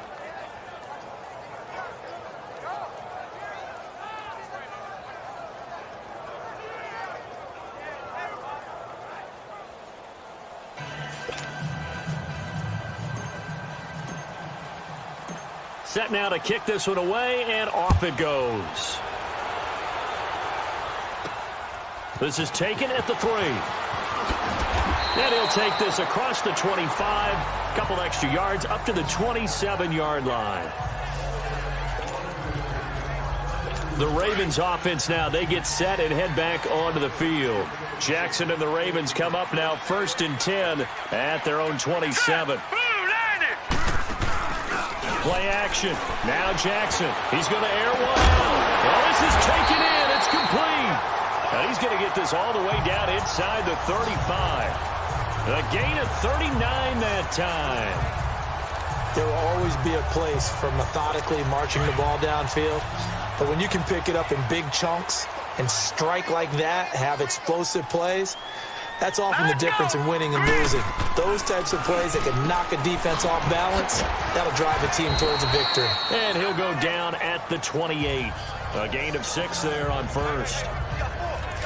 How about the timing on that one? Boy, they were in sync, weren't they? 3-step drop, balls out of his hands, right to the tight end. Nice completion, just like they do it in practice. 6 yards was the pickup on the last completion, so here's 2nd and 4. To throw is Jackson. From the gun, he'll throw. And they just keep marching right along. First down on a pickup of 8 there. When an offense reads blitz, doesn't matter where it's coming from, tight ends know that they become a big part of the passing game because there should be an easy outlet when all those extra bodies are trying to get to the quarterback. A hot route, so to speak. Now let's go. 3-19. They'll run it now out of the gun. And he'll take this inside the 20 and down to the 18. 2 yards on the pickup there. It'll be 2nd and 8. This is what happens sometimes when you abandon the running game. It's hard to get back to it because once guys get out of that mentality of firing out and hitting people, hard to get them started again occasionally. And on the ground they go with a running back. And he'll get this one down to about the 17. He'll pick up only a yard there, and it'll leave him with a 3rd and 7. Well, they had that one sniffed out. Excellent run blitz. Stop that one for a short gain.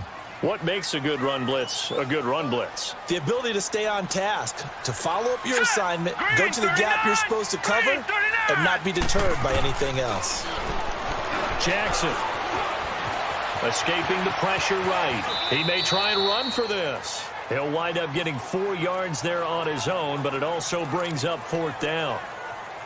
I like his effort there. He got it done on his own, but let's face it, he puts defenses in a really stressful spot when he takes off and runs because a lot of guys have coverage responsibilities. Good job of rallying, though, because I thought when he first took off, he might pick up the 1st down.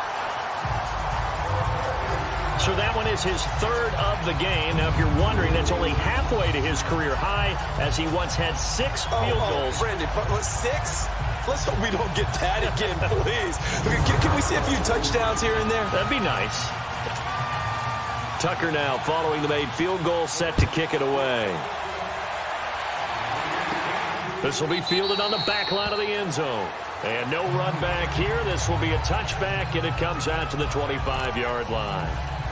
So out now comes the offense back onto the field. And for them, a touchdown their last go-around. Obviously, they'll be hoping to do that again. And when you start plotting for this drive, when you start thinking to yourself, okay, what are we going to do? You don't go away from what you did before because that worked, but you have to be prepared for wrinkles and counters because you know they'll make some adjustments.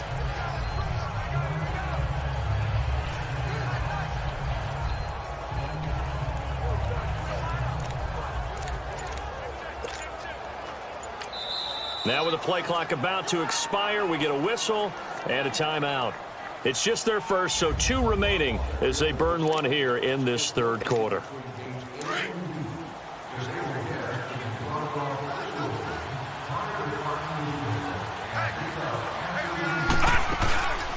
Here's a play fake as they set up to throw.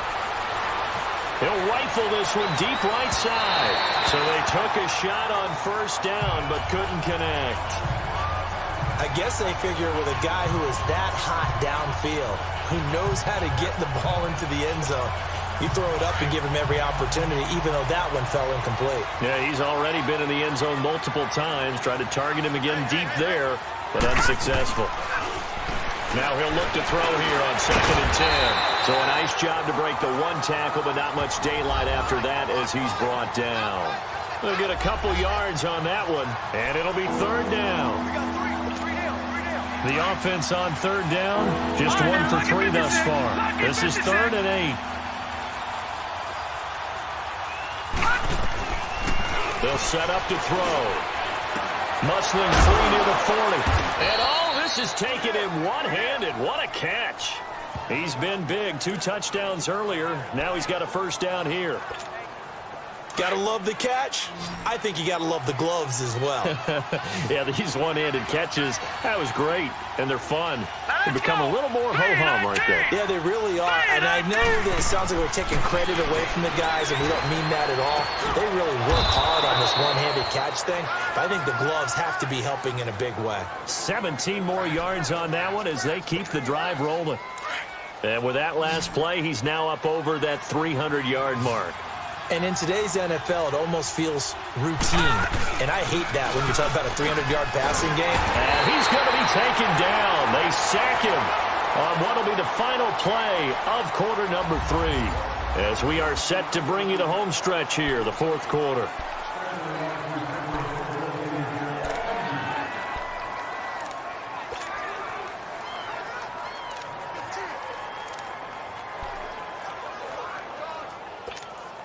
Now, following the sack, they'll look to make amends on a 2nd down and 17. Out of the gun, they'll look to throw.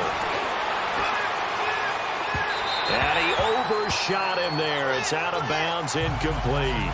Well, touch and time are critical for those types of throws. He put a lot of zip on that one. Needed just a little bit more finesse trying to get it to his back. An incomplete pass on that last play, and that means they'll need to come up with something here on 3rd down. They'll set up a throw. Looking left side, and he's got a man. That's Fields. And touchdown! A big play there. His first touchdown here of the new campaign. And his guys are going to add on to their lead. Great corner route there. Not only able to catch it, turn it upfield, and get into the end zone. It usually involves a little bit of an extra move, doesn't it? You've got to get them thinking that you're moving to the middle of the field and you're breaking away to that corner. Boy, that was well executed.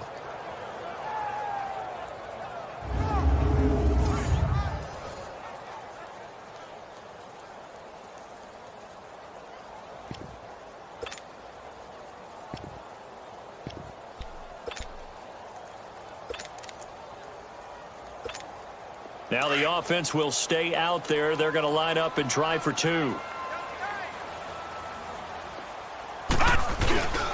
They'll look to throw here. And he fires one incomplete. Should have been picked. Probably doesn't matter on a two-point conversion, but still, as a former DB, you want to grab that ball when you can, don't you? You certainly do, and don't say it, because I know you're thinking it. Don't say it. What am I thinking? You know I know what you're thinking. Well, if he'd had hands, he'd be playing on offense, right? That's true. You've said that before. The Ravens offense now, they get set to head back on the field. And last time they got 3 points, but it was a chip shot field goal. And when you go to the sideline after a chip shot field goal, maybe the offense not too happy. It's a balancing act, isn't it? Because you're exactly right. They're none too pleased that they didn't punch it in for 6 points.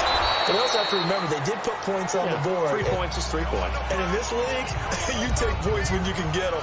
Not easily done. At this stage, this drive's got to be touchdown or bust because you need 2 of them. And if I'm the offensive play caller, I'm not just looking at my dagger plays downfield. I'm looking at some of my specials, something that can fool them and give you a big play now. With a sense of urgency. No doubt. And it's a short one here, complete to the tight end. 8th catch for him now. He's been a big factor. And it's a first down. 4th quarter, every drive so critical, and you figure may only get 1 more shot after this, so a touchdown's imperative on this drive. It is, but you also have to think to yourself in play calling, don't hold anything back. Don't save it for the second touchdown. You've got the first one for the second one to even matter. Now it's Jackson, and they will not get the connection there. It's incomplete. Something we haven't really seen much of from him, an incomplete pass. Yeah, last week he finished at 70%. This week he's up over 80%. I don't know how you slow him down. Pass rush is usually the best way because a quarterback on his back usually can't complete a pass. And this time he's got the hook up. It's complete. And to the 42-yard line here and brought down there. 6 yards is the pickup, and that'll lead to a 3rd down. You got the big lead defensively.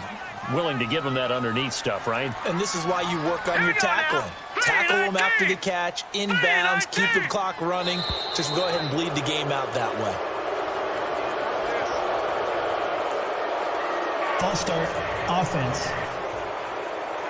So that'll back them up 5. Still 3rd down. After the false start, sets up a 3rd and 9. All right, here we go. Boom, landing. To throw again is Jackson. They'll tussle for it, and this is going to be caught. The Raven passing game getting in sync, another first down. Now, correct me if I'm wrong. Yeah, you're down 2 scores. I don't think you need to rush just yet, but you can't take your time either. Yeah, even if you don't want to commit to full 2-minute offense, you have to up the tempo, up the urgency. Maybe you're starting to call 2 plays in a huddle each time you snap the ball. Toward the right sideline, but it's incomplete. What's the old adage? Be quick, but don't hurry. Well, that went right out the window there. He was hurried, harassed. That ball had to be gotten rid of, otherwise he was going to get sacked. So now 2nd and 10 after the incompletion on first down. Here we go now. Green, 39. Jackson going to throw again. And he takes this just a few yards shy of the red zone before going out. 23 yards on the play.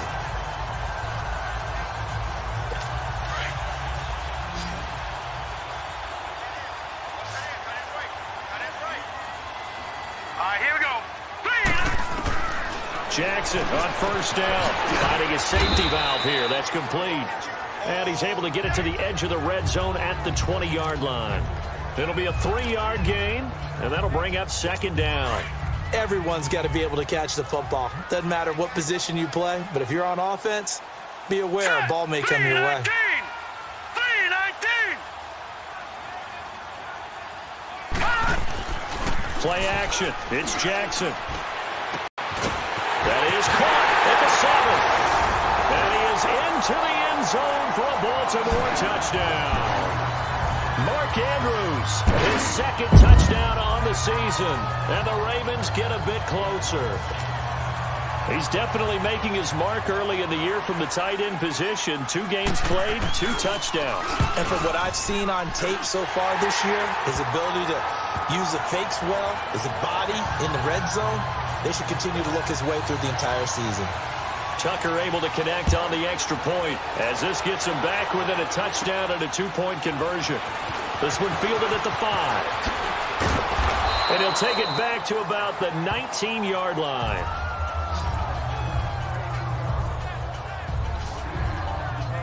And here now the offense heading back out there. Right now clinging to a 1-score lead, Charles, and I think operating within that 4-minute offense with a little less than 4 minutes to go applies here, right? It certainly does, and that means the playbook is still wide open. But you are a little bit more careful about what you're calling. You want plays. Nowhere to go here. He lost the football, and the Ravens have got it.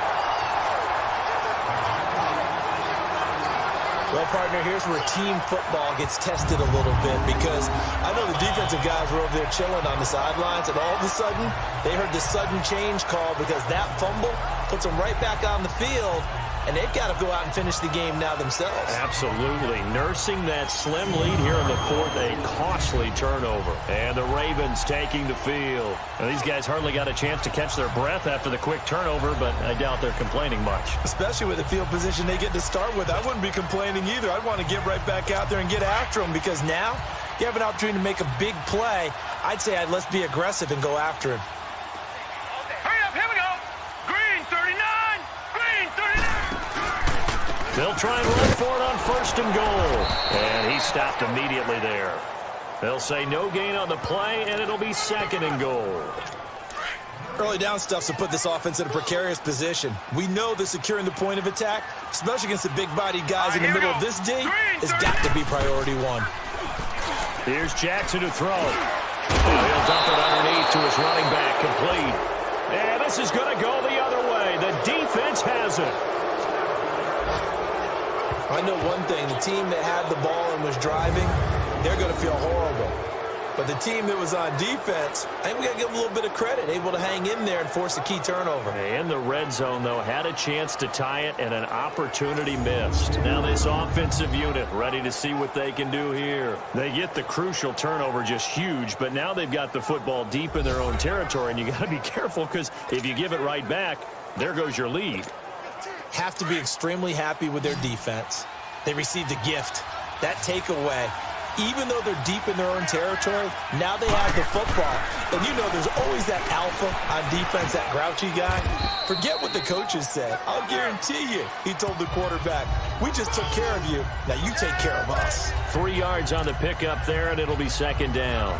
Got to figure now, after getting that turnover, they're just going to be happy to keep the ball on the ground, right? This is where covering the football, taking care of the ball, all the ball security terms that have ever been used, they come into play for the guys on offense right now. Just take care of it, and they've got a good chance of ending up winning this game. And he's going to be taken down shy of the 10, right around the 9-yard line.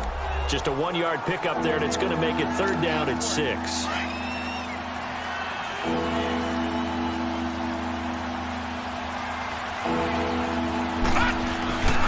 Looking to throw. And look at this. They get the turnover they needed. It's intercepted. Picked off at the 20. And they're going to be set up in the red zone at the 15. That interception sets them up beautifully already in the red zone. And you can hear it all the way up here. Oski, everyone turned to block, find a spot, and now they're set up inside the red zone for their offense. And they'll try the ground game here with the running back. And there just continues to be nowhere to run. He's bottled up again at the line of scrimmage. Perfectly designed blitz right there. They took that one from the grease board to the field because they were able to free up their linebacker to get into the backfield and spill the play. They don't need to run another play here before the 2-minute warning. Let's see if they do it anyway. They'll run it now out of the gun. They stopped after only a yard, taking it down to the 14.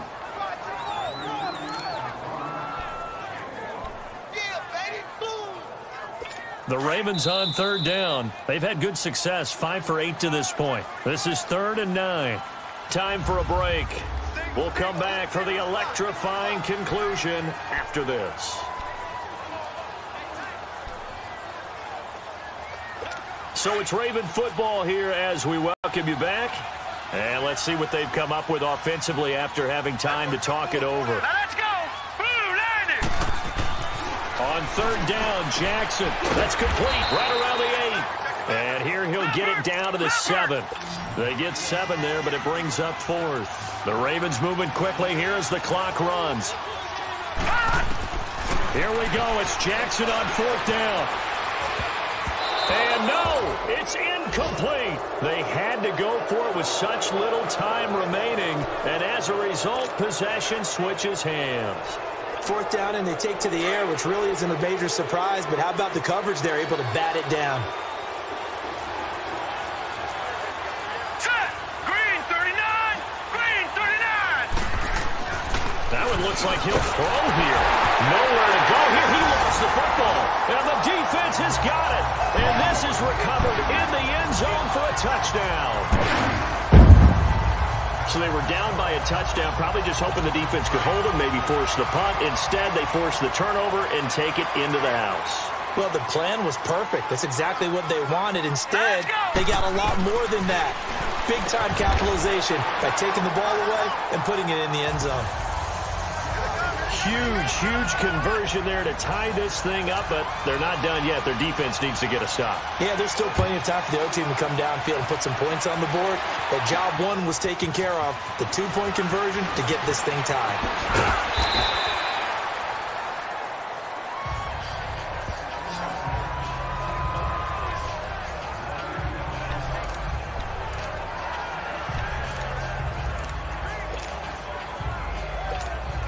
Now this offense ready to head back out there. And let's just say they're going to be looking to start over on this drive. A few moments ago, they were in the exact situation, but their first play led to a fumble that was returned. And he can't get a throw off. He's taken down. What a huge play at this point in the game. This has been a tough one for this offensive line. It appears almost like they've been on roller skates this entire game, the way they've been pushed around. 6 sacks given up in this one. Don't need it all back at once, but you figure they're going to need something here. 17 yards to go on 2nd down. Now back to throw. Powering his way forward. High throw, but the catch is made. And he's able to get this one all the way past the 30. And a nice gain at 21 yards. They go play action here on 1st down. And the tip there altered the ball flight, and it falls incomplete. It'll be 2nd down. This defense hasn't had the best showing in this game, but a critical knockdown there. If they can hang on, I guess the end will kind of justify the means. Certainly, and just think of it this way. It may not be the quantity of the plays that they've had, because those haven't been great, but they get a few more quality ones like that. That could finish things off for them. Another throw on 2nd down, and this one incomplete as well. Big play coming up. Here's 3rd and 10. I would expect to see some pressure here. The pressure drops off as they'll look to throw. Oh, there's that man again. It's complete. And able to get this one across the 45 before he's brought down. Now another timeout called for by the offense, as the clock will stop with 37 seconds to play. Couple of 1st downs to kick off the drive. Here's 1st and 10 up at the 46. Leopard! Leopard! All right, now, lucky 56. Lucky 56. They're going to look to throw. He's going to rifle one deep left side. So they took a shot on 1st down, but couldn't connect.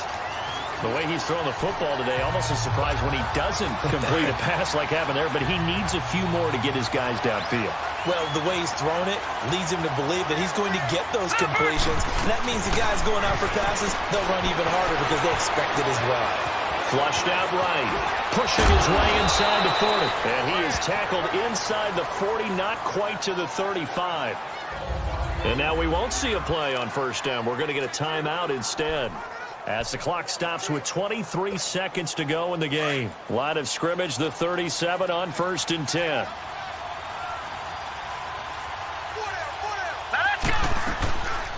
He'll look to throw. And that one drops to the ground. Incomplete. Clock stops here just inside of 20 seconds, 19 left. Okay, I'm not quite sure how to judge that one. Maybe didn't have enough legs underneath him. Mechanics might have been off. Maybe some fatigue. That one came up short. Yeah, fourth quarter. Maybe you do start to watch as the arm there, the leg's still there. This has been a tough game. Back to throw now on 2nd and 10. That'll be incomplete as the clock will stop with 14 seconds remaining.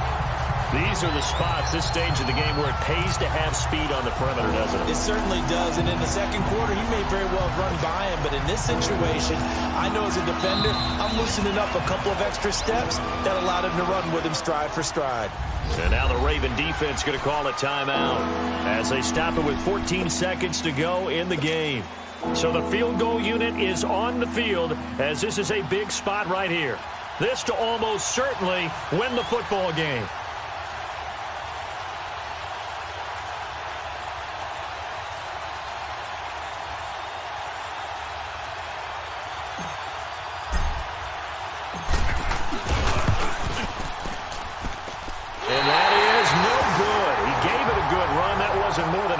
So wide to the left, and a costly one there as this game remains tied here in the 4th. Good starting field position for them as they come up 1st and 10. Everything looked good. Good snap, good hold. Sometimes, though, the ball just doesn't want to go where you want it. And this one winds up no good. And he'll get it out to midfield. Looks like, yeah, they'll spot it right at midfield at the 50. So now with 6 seconds remaining, we get a timeout on the field. 6 yards was the pickup on the last completion, so here's 2nd and 4. Now let's go. Throwing now is Jackson. He's going to float this one deep. And this is going to be intercepted. Picked off at the 18. And a big turnover there as his guys will get the football back. So how about that for a momentum switch? We're in the 4th quarter and it's a tie game. You've got to take care of the football here. Now their opportunity to take the lead right out the window, and everything is flipped in the other direction.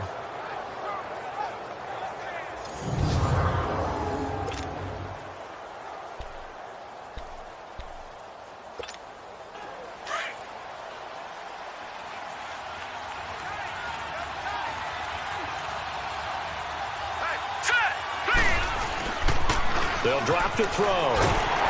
And he goes down. The Ravens able to get to him.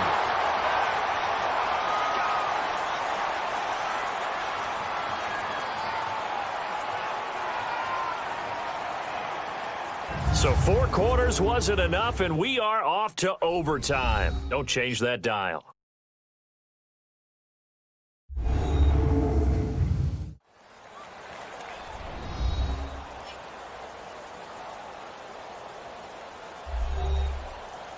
It's a little teaching moment here. Overtime rules. Remind us how this goes, partner. Okay, so in the past, we had sudden death. First team to score wins, but no longer. Now, if the team receives the ball, scores a touchdown, they win the game. If they kick a field goal, though, or don't score, the other team gets a possession. And after both teams get a possession, then we're into sudden death. First team to score wins the game. So we're right back where we started, all even as the kick's away. This is taken at the 3. And he's up across the 25 and down at the 28-yard line. And now Baltimore gets set to take the field. They control their own destiny here. They have the football in overtime. Obviously, a touchdown would win it. And I think teams around the league are still adjusting to the idea of going down downfield, scoring a touchdown wins the game because they were used to just going downfield and trying to get in field goal range to win a game. Still having to make that transition. Let's face it now, the ones who are doing it best know they need to go down, attack, put the ball in the end zone, and not leave it up to a field goal and give the other team a chance. Yeah, as we said, they control their own destiny now. So here's a 1st and 10 at the 38. They'll run it now out of the gun. And an alley to run. And he'll be taken down, but not before he gets into enemy territory. That's good for a Raven 1st down, 15 yards there. They go with the ground game, pick up the 1st, now in plus territory. And that changes the whole mentality of the play caller, doesn't it? Once they cross the 50, they feel like they're in the strike zone, all right? You don't have to be in the red zone to take those big shots downfield or go after the end zone. Right now, that might be available to him. And now this first drive in OT continues. And a diving grab. I think he got that, yes. 11 more on that one and another 1st down. Partner, if you and I were playing quarterback in this one, we would be really confident right now throwing it to him, wouldn't we? Yeah, he's been spectacular. He's just saying, hey, I was All-State, I'll make it rain out here. And his rough afternoon continues. He's going nowhere again. No gain on the play. It'll be 2nd down. I don't want to overhype it, but this is a big early season game, especially an overtime win. That can give you a big boost going forward in the season. It certainly can, and I don't think you're overhyping it because cliches go out the window when you start to play overtime. And you're right. And he lost the football, but it looked like a Raven was able to get in there, and they will indeed keep the possession. On plays like this where the ball comes free, it's often unusual for the team that lost it to get it back because this is a quarterback. The ball gets away from him. Everyone else is trying to execute what they're supposed to do on offense. They're usually looking in the other direction, downfield, or moved away from him. In this case, though, the teammate is able to come up with the ball. And able to break one tackle, but then quickly brought down. But a nice little gain. 9 yards is the pickup there, and they'll have a 2nd and 1. And I know you, with every carry, especially in overtime, you're just saying, if you're that ball carrier, hold on to the football. Hold on to it, protect it, but not necessarily settle it, because you're trying to get to the end zone. You're trying to end the game right here. I know the defensive guys poking, clawing, raking, trying to knock the ball free and protect their end zone. Yeah, like you alluded to, especially this part of the field. 2 minutes to go here in overtime. We'll be back after this.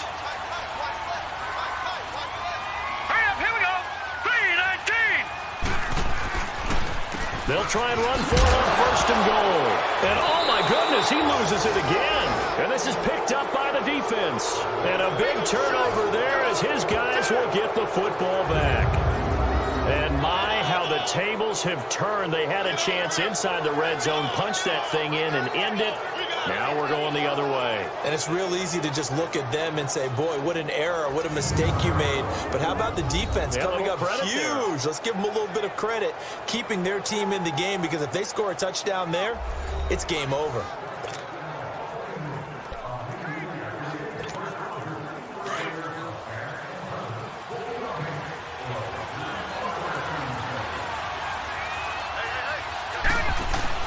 Now a first throw here in overtime. A battle for it here, and this will be caught. That play going for 16 yards to start the drive, 1st down. And on that last play there, he's over 400 yards passing now. You know what that generally means? Success.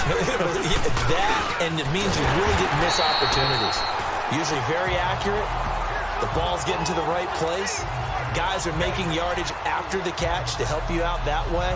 I mean, the whole team has picked it up. And don't forget, that means the offensive line has had to pass protect pretty well, too. Yeah, everyone dialed in. Off the play fake, he'll look to throw. And this is going to be caught. He won the fight for the football. And a nice gain of 21 yards. He's padding his already great numbers here in overtime. More importantly, though, moving his guys downfield. And I think that's exactly what's going through his head right now. Moving them downfield, putting them in a position to win the game. The stats, that's for the fantasy guys. I know they're enjoying that show. He'll rifle this one deep right side. So they took a shot on 1st down, but couldn't connect. Well, the obvious goal is to try and score a touchdown, but at the least, adding to a pretty big yardage total for his intended receiver there, huh? Yeah, well, when you've got a guy over 150 yards, keep chucking it deep to him, I guess. Yeah, no doubt about it. You can get it to him short, and he can make plays that way. But I like what you just said. Throw it to him deep and get it in a big chunk. But incomplete on that try. And he is in for the score. And it is absolute stunned silence here as they win it on the road in overtime. Partner, a great game that we got to see and making it extra special. Not only did I get 4 quarters with you in this one, I got some overtime, a little whipped cream on top. Look at you, trying to make this whole thing palatable. I just want you to pay for my meal later. You really just wanted 4 quarters what you wanted. But how much fun was that? We had that type of a game where we got us to overtime, and then we get the dramatic ending to finish things off as well. What a game. So for Toronto, it was a great all-around performance as they come out of this one with the victory. And they'll have another road date next week with the Miami Dolphins. Meanwhile, for the Ravens, they'll fall to 1-1. And they'll look to get back on track next week as they travel to Denver to take on the Broncos. And for Charles Davis and our entire crew here at EA Sports, I'm Brandon Gaudin saying so long, everybody.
This is Madden 19. I'm the coach. You're locked into the NFL on EA Sports. Straight ahead, we've got a good one in store between the Toronto Huskies and the Miami Dolphins.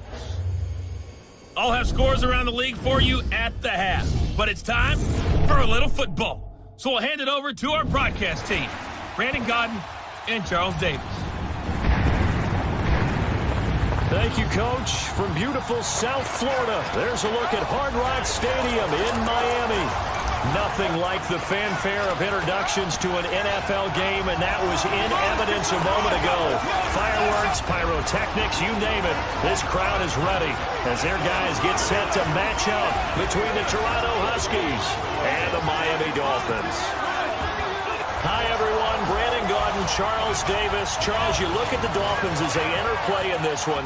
It's an early test here after 2 losses to start the season, and a game they probably really need. Obviously, no way do they want to get to 0-3. Not many teams make the playoffs with that kind of a start. Meanwhile, for our visitors from north of the border, it's been a great start to the season. Back-to-back wins to begin the campaign. Yeah, you don't want to get too excited. There's still a lot of season to go, but they've come out playing good fundamental football, and that might carry them a long way.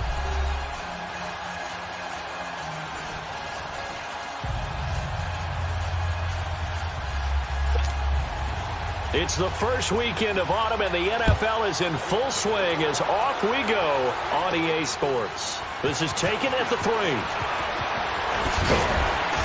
And he'll take it up past the 25 to the 26-yard line. So out comes this offense to take over for the first time. And a look here at their go-to guy under center. And what I enjoyed in preparing for this game was talking not just with the coaching staff, but with him as well. And I found it interesting that the coaching staff sees him one way, and he sees himself an entirely different way. Yeah, one thing he said he's always working on, we know he's not bad at this, but his footwork, always wants to improve that, and that's something he's going to focus on here. And what was so funny, what the offensive coordinator say right off the top, he's got great footwork. Love his footwork. So this guy is never satisfied. He takes this for 3 to the 29.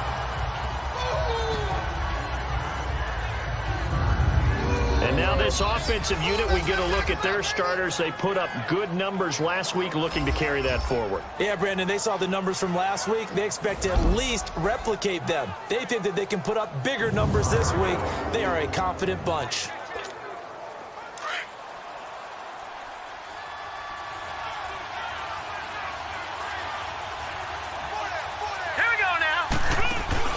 The play action fake. They'll look to throw. He's going to fire one deep over the middle. And he bats it away, and it falls down incomplete.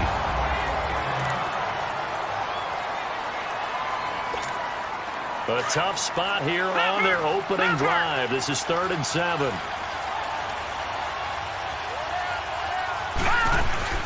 They'll run it now out of the gun. A great effort there to shed the contact. And it helps him pick up the first. It goes as a gain of 8, and it moves the chains. Defense had a chance to get off the field here on the opening drive, couldn't do it. I know that we go into these meetings with coaches, and sometimes maybe we can get a little bit numb because they're always going to talk about how important 3rd down is, aren't they? Offense and defense. In this case, one capitalized, and the other, as you said, had a chance to get off the field and didn't get it done. The numbers for him from a week ago. 10 carries, 80 yards, and a touchdown. Well, this is where it becomes a challenge for the offensive coordinator. He's got a bell cow at tailback right now, number 3 in the league in rushing within shouting distance of the lead. But at the same time, if the passing game is open, he's got to take advantage of that too. They give him 13 yards there on the play and a fresh set of downs. A lot of tight ends just use their size and their strength, try to occupy some space and kind of body people away and catch the football. But not this guy. He's a refined route runner. Makes me wonder if he took some dance classes in his background with his footwork. They'll look to throw now on 1st down. And he's going to go down. They sack him back at the 42. And, Charles, part of the reason they lost last week, they didn't have a single sack. Well, they changed that quickly. But did they ever? It was something they talked about with us extensively. They needed to get pressure. How were they going to get to the quarterback? Obviously, they schemed themselves into a great play, didn't they? Now they'll throw here. Out of the gun. And he's going to go down again. Man, he got in there so quickly, Charles. What could the offense have done to adjust and account for that? But what you're hoping is that you figure out and you see and get a clue that maybe there's going to be some pressure coming at you, and you change the blocking schemes. Maybe you go to max protection. The biggest ones, maybe you bring your running back in to try and keep you clean. But in that case, that didn't happen. Zero accountability and a sack. And that's caught inside the 35. And he finally goes down at the 23-yard line. It's a big play there on third down. 41 yards. So the big play gets them all the way down to the outskirts of the red zone here for 1st and 10. They'll run it now out of the gun. And he will lose yardage and be backed up to the 24. It's a loss of a yard there, and now 2nd down. Anytime you call an inside running play, you just know there should be a lot of congestion there. You're counting on your offensive line to take control of the line of scrimmage. That didn't happen in this case, and that play got bottled up. Back to throw. Oh, he got position on him, and he pulls it in. It's his first catch, and it'll be good for 15 at a 1st down. His passing's been on point on this drive, hasn't it? Been very accurate, gotten the ball downfield, gained nice chunks of yardage. But now, in this situation, the field is really condensed, partner. So if he's going to throw the football, that would be pinpoint here. I was going to ask you about that. Field shrinks, has to be sharper, but it's been a good opening drive so far. Now they just want to see if they can cap it off with the bell ringer and put it in the end zone. They had a good chance to get the first points of the game on the board, but what a great job defensively, getting a hand in there, knocking it away, and preventing that first touchdown. Another shot from the 9 on 2nd and goal. Here we go. 3-19. 3-19. From the shotgun, he'll look to throw. And nearly an interception here on their opening drive. But instead, 3rd down. I know in every game we do, we talk about momentum. That was a momentum play lost. And now there could be a letdown because they didn't get the interception. Yeah, you could almost hear the collective gasp on the sideline as he could not come up with that football. 2 incompletions haven't moved him any closer. And likely throwing again, you'd have to think on 3rd and goal here. On play action, they'll throw. And that is out of the back of the end zone, incomplete. How about the defensive stand here from 1st and goal, 3 straight incompletion. Yeah, I think people are wondering why didn't they try and run it at least once in there. But once the first incompletion happened, it's almost like they were committed to throwing the ball from then on out. So they get the field goal, but that was a 14-play drive to get 3. You sound like you're going negative on me, I was. Sounds like you're thinking the 3's just not that good. And people say that we're negative sometimes. So, well, here's the deal. Getting the 3 is good. Obviously, you would think on a 14-play drive you're going to get 6 out of it. But that type of a drive can pay dividends later on because you might wear the defense down. And that'll carry over the back line of the end zone for a touchback. So here come the Dolphins now as they get set to take over on offense. And out will come the leader of this offense, and that, of course, is their signal caller. And this could be a whole lot of fun because if his game plan goes into effect early, we're going to see some shots downfield, aren't we? What did he talk to us about? Stretching the field. Wants to open things up for not just his receivers, but for anything underneath. Well, that was the theme, the front page of the sports section, where the columnists write possible air raid. So we'll see. Yeah, it's going to be interesting to see how the coaches view that, right? Who gave away the game plan? I think it's pretty obvious, though. That'll help them win. No. Check. Patriot.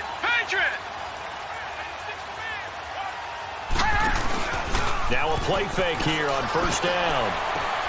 Into a double team, and it's intercepted. Picked off around the 41. And they are going to set up shop at the 40-yard line. Oh, man, Brandon, not a real good throw that time. It looked like he tried to put a little too much air under this one, and it turned into a floater. And defensively, this is a dream. He could have fair caught that one. That was way too easy.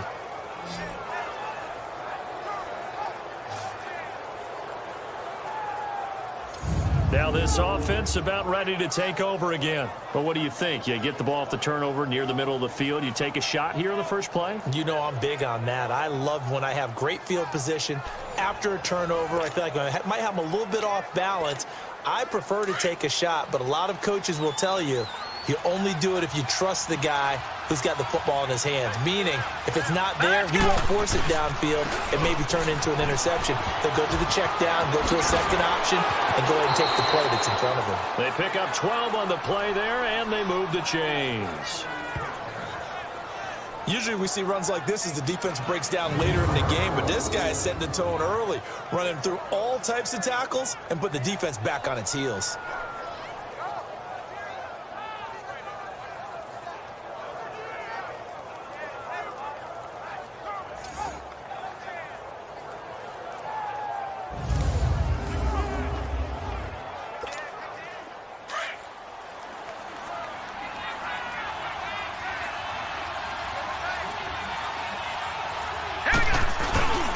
Here's a play fake as they set up to throw. And he will take this one in for a touchdown.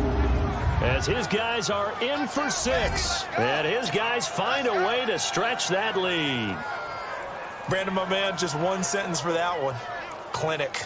And that's what they've done. They lead the league in points per game this season, but it's been quick strike ability as we saw on that drive. I think they're actually intimidating defenses because they're back on their heels right away, wondering where it's going to come from, how they're going to hit them. This group is well organized, well coached, and extremely confident in what they do. The call is to go for 1 and kick the extra point. Point after, right down the middle. And the lead grows to 10-0.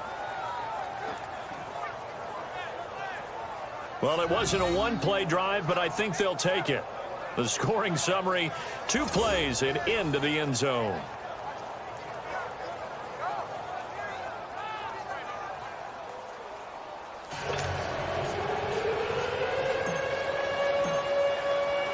The kickoff team on the field now as they will send this one away. And this will be a touchback as that sails over the end line. The Dolphins offense now ready to go back out onto the field. And last time wasn't pretty. 1 play and an interception. We'll see if they can do better. I want to see if they want to go ahead and throw the ball again now on this drive after what happened on the last one. Throw it on the first play. Give the quarterback some confidence. See what happens.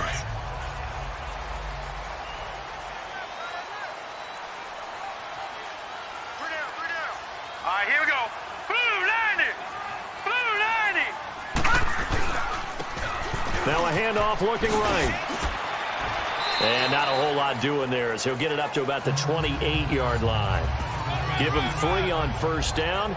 It'll set up a 2nd and 7. And the big boys up front in the trenches. What do you think of the O-line, Charles? I love them because this is a group that's so cohesive. They know what the man next to them is going to do at all times, and they operate as a terrific unit. Here's 2nd and 7 now from the 28.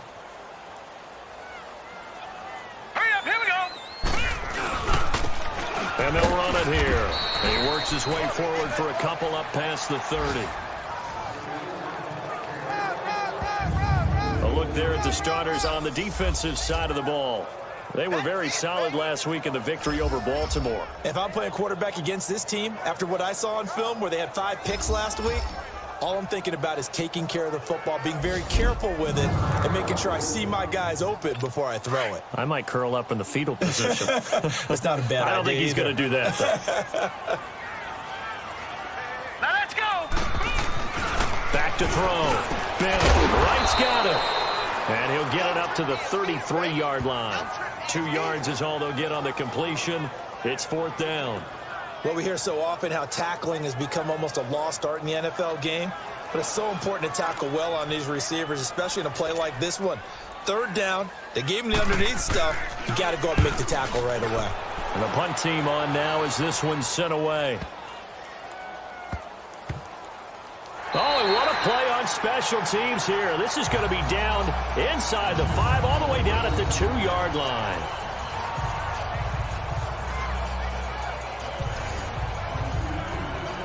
And now back out comes the offense. And they're hoping to redo their efforts in the last drive when they got into the end zone. And just think of what it's like now on the sideline, because when you score a touchdown, you have to go over and look at the tablet and see what you did on the last drive. When you scored points, it's a whole lot better view than when you're trying to figure out how to fix things there. They'll come out throwing here on first down. Looking left side, and it's complete. And he's able to get this one all the way past the 30. A really good pickup of 28 yards. Line of scrimmage, the 31 now on 1st and 10. Hurry up, here we go. They'll run it now out of the gun. And he'll be tackled just past the 35 at the 36. He'll get a nice chunk there on the first down run, and it's 2nd and 4. A quick burst there, and he nicely bit off a pretty decent gain.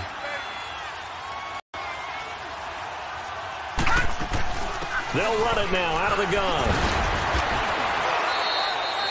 Call it a gain of 4 there, so it sets up a big play here. 3rd and a yard. At the end of 1, 10-zip our score, and we'll be back to South Florida after this.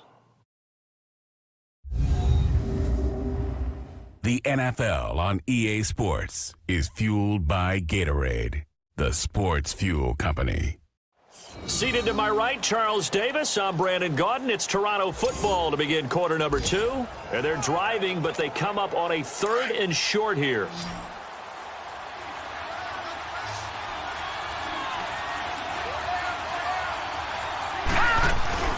They'll run it now out of the gun. They only get 2 there, but on 3rd and 1, that's all they needed to keep the drive going. Just about every coach we talk to says the crowd shouldn't affect us. That shouldn't be an issue. And then the next breath they talk about taking the crowd and taking them out of the game by picking up first downs and keeping them at bay. I think we just saw an example of that there, didn't we? Important to do, especially early in the game like they have. Oh, he's got a man wide open, complete. A very solid gain of 27. So in the 2nd quarter, he's already up over 100 yards receiving now. And isn't 100 the magic number for a really good game for a receiver? So he got a chance to really shatter that and have a profound effect on this game. Green 39. On first down, he'll drop to throw. His throw caught at about the 5. And he gets into the end zone for the touchdown. In for the score. And his guys are going to add on to their lead. Now he's having a nice little first half here, partner. And it's a first half that leaves us anticipating what can still come. I mean, 2 touchdowns already here through the 2nd quarter. There could be plenty more before this game is over. Now they'll line up to kick the extra point. Extra point right down the middle. And that makes our score 17-0. That time a 6-play drive.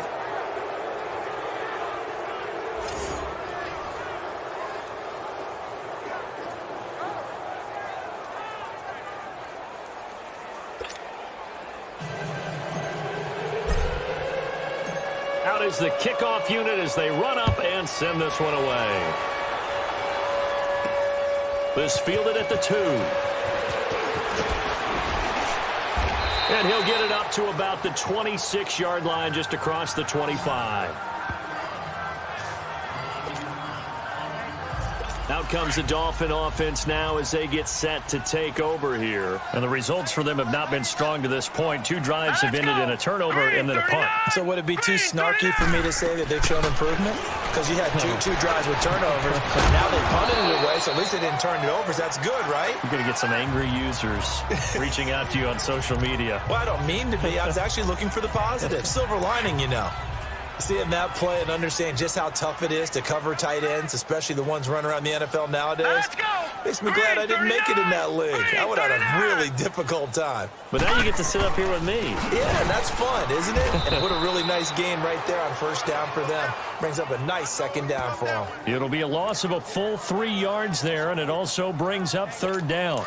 Some of these play calls, I think they're a little conservative, but you know me, because it's easy to sit up in this booth, right, and make all the calls and think I'm going to be correct. But I would like to see them open things up, because otherwise this defense is going to gang up on the run and shut them down. And that little deke, the juke move that we saw, able to give him the first down yardage before he's brought down. 3 yards there, good enough to keep the drive moving. When you're struggling on offense, you're looking for anything possible to get you going. Sometimes you do it like basketball teams that don't normally press. You put a press on, bring people to life, make them move a little bit quicker. Maybe that'll help them as they head towards the half. And he is met in his tracks behind the line of scrimmage. That's going to go as a loss of a yard, and it'll be second down. With the struggles we're seeing up front for the offense today, they've got to think about changing up their play calling. Some screens, some draws, some quick-hitting plays in order to try and supplement the run game. You don't totally abandon it, but you try and give it a little bit of help. It's a gain of about 3, but it's going to leave them with 3rd and still 7 yards to go. Sometimes your philosophies get challenged at times you don't want them to. They did try to stick to the running game on the first 2 plays. Didn't amount to much. And now facing a 3rd and long at the outset of this drive. He's got a man. That's caught. Left sideline. The Dolphin passing game rolling here. They've got another first down. This offense finding its legs now. Here's another 1st and 10. Here we go. 3-19. 3-19. Now Bennett on first down. Oh, a scrap for the football, and he's going to come down with it. 17 more yards on that one as they keep the drive rolling. One thing I can say pretty safely, that route is not called if you don't have a guy who can throw the ball and put some mustard on it. Because if you're going to lollipop it in the middle of the field, bad things usually happen. It takes a strong-arm guy who can rifle it in there, and they were able to successfully complete that one. It's a loss of a yard there, and now second down. When you're putting together a formula for winning defense, it's exactly what we're seeing in this game. Controlling the line of scrimmage, attacking, and changing everything so that now they're playing in the offense's backfield. They're playing an excellent game. Now they'll run the option to the short side left. And able to push his way forward here for a good little gain. It's going to be a gain of 6 on the keeper, but it leads to a 3rd down. Oh, man, that wasn't far from breaking in a big way into the secondary. Read option, quarterback kept it, and while he didn't get a first down, he did get a nice chunk of yardage. Only a nice tackle prevented it from maybe going all the way. False start, offense. And that'll set him back 5. Still 3rd down. After the false start, sets up a 3rd and 9.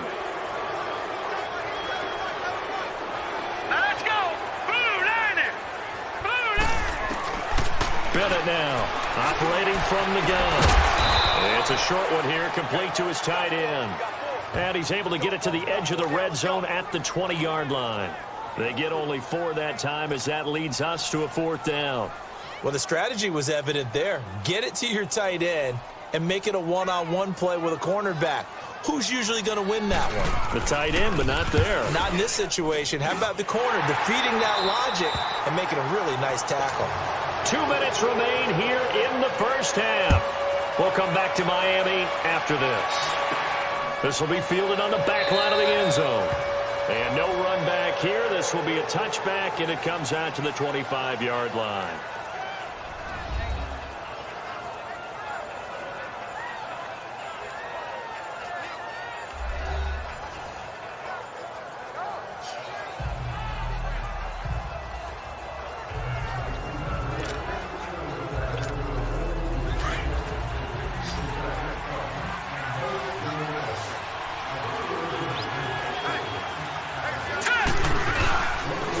And they'll go on the ground.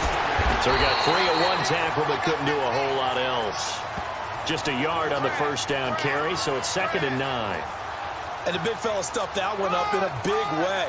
I think doubling him has to be a priority because you can't move up to the next level if you don't take care of him first.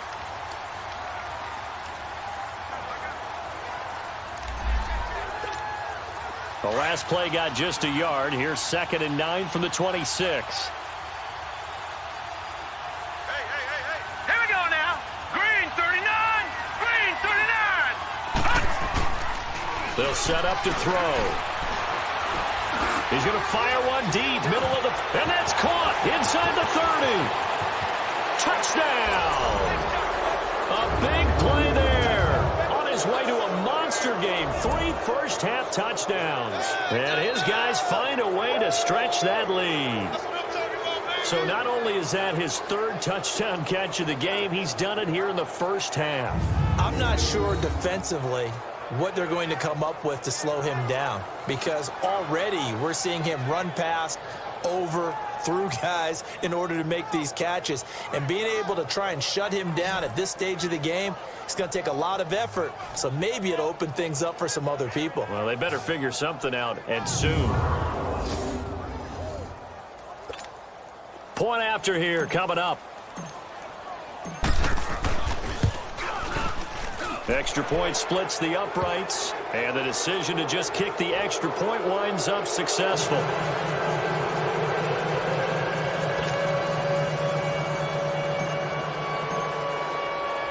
The kickoff unit is out on the field, and they will send this one away.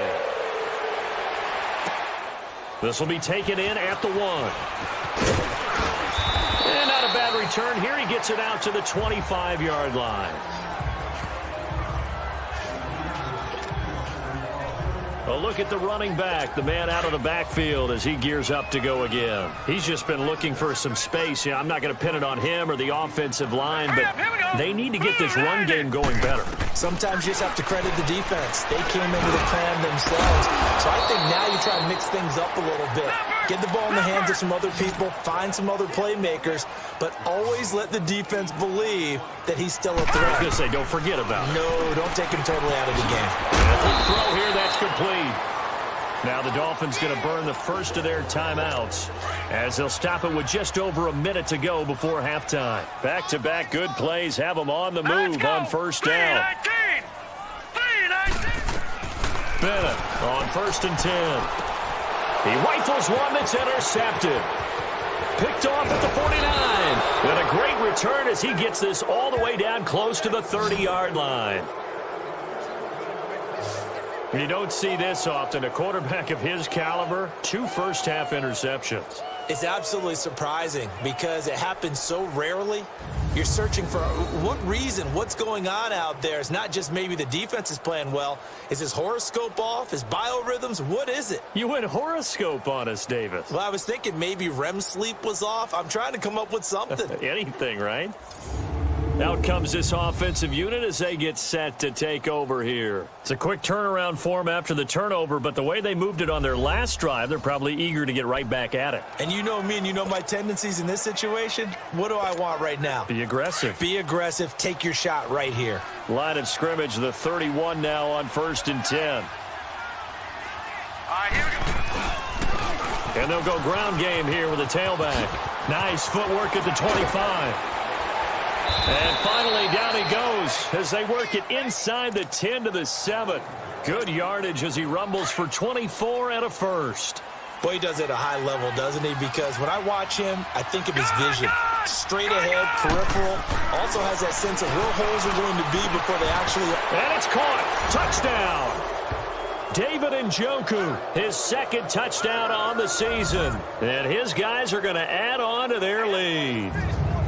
Heard a coach talk about those late-in-the-half scores, especially ones that give your team a pretty decent cushion. He said those could be the ones that could finish off a squad if you let them. Yeah, they've got the cushion. This half has been theirs. Extra point forthcoming.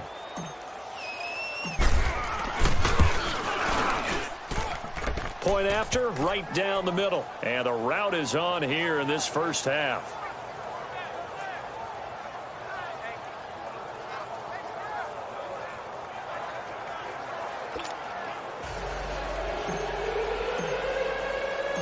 Set now to kick this one away, and off it goes. This fielded at the 2. And he'll get across the 20 before he's brought down at about the 23-yard line. Out comes the Miami offensive unit now. They get set to take over. And with time quickly fading here in the second quarter, not sure how aggressively, offensively they want to play this. I think we'll find out just how much they trust their guys in this situation if they decide to take a shot. Officially no gain on the play, and it's second down. We got three. Three down. Hey, fellas, we got three. Let's go. So we've come to halftime after a very one-sided beginning to this one. As we go up to Orlando now and hand it over to Jonathan Coachman with our EA Sports Halftime Report. Take it away, Coach. Okay, Brandon, thanks very much. Time to give you folks at home a look around the NFL on this first official weekend of fall. So let's get to it. We'll get started up at Lucas Oil Stadium in the capital city of Indianapolis. And it's the Patriots with the lead in that one. Tom Brady has thrown a touchdown pass.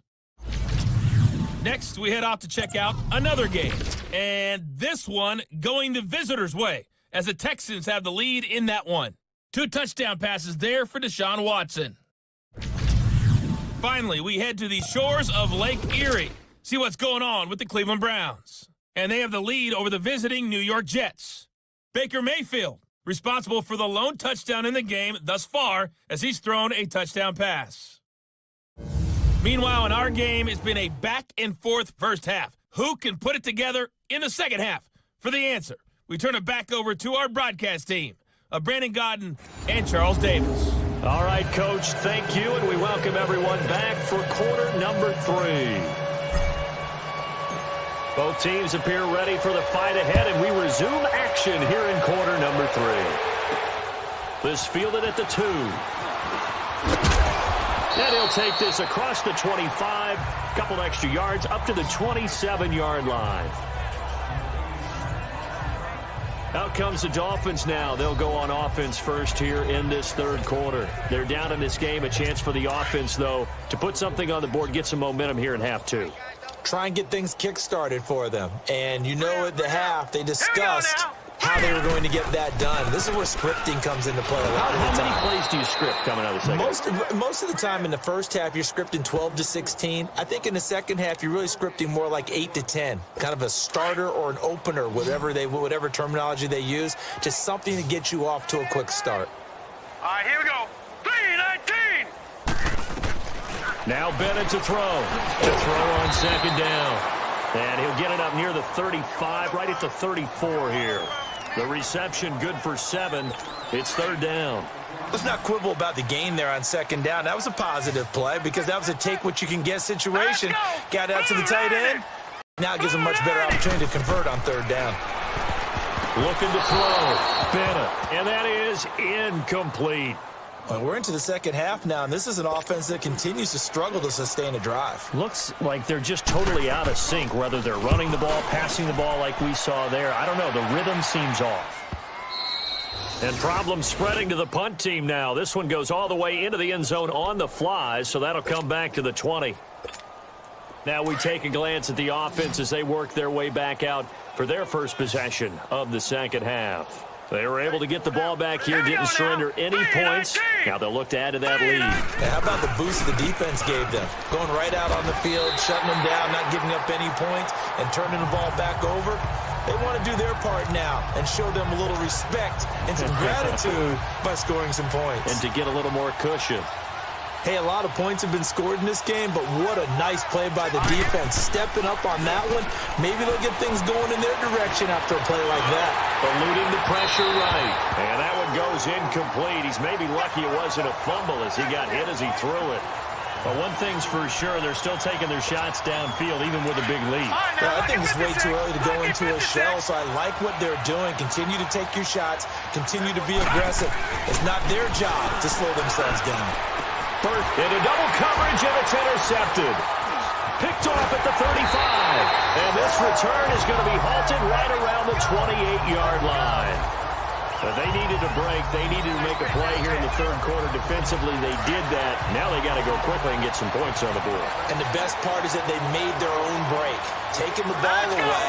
Now they just look at their offense and saying, guys, let's go. Come on, capitalize on this one. Back to throw. Bennett. A loss of a full 3 yards, and now it's second down.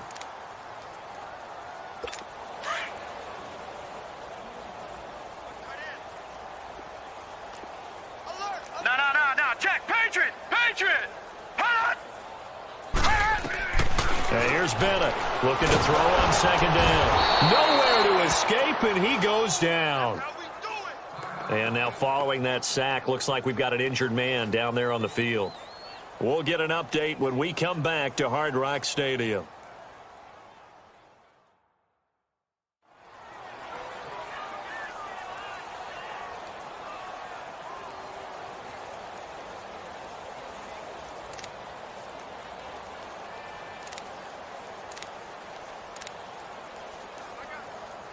Need something from deep in the bag of tricks here after first and second down went backwards. It's third and very long. Now let's go. 3-19. And here comes throw number one for the backup QB.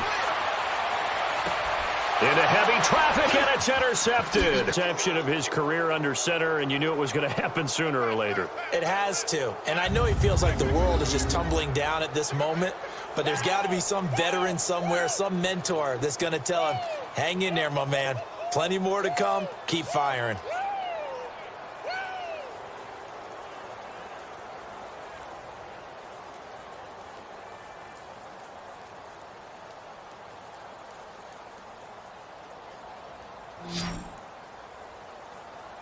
Comes the offense back onto the field. And following the interception, just any interception, are you a little bit more cautious when you start that next drive, or no, you just throw that out the window? I think you are. I don't think that there's any way you can run back out there and go, totally didn't affect me. Let's just go ahead and be loose with the football again. You're going to take care of it, but you have to be careful about being too cautious because now you can't run any offense at all. Still want to attack. We'll see how they attack him here. And now running right through him. It's a 7-yard carry to set them up with a 2nd and 3. Well, no matter how they phrase it, staying on schedule, staying ahead of the sticks, whatever you want to call it, 7 yards on first down, that fits the bill.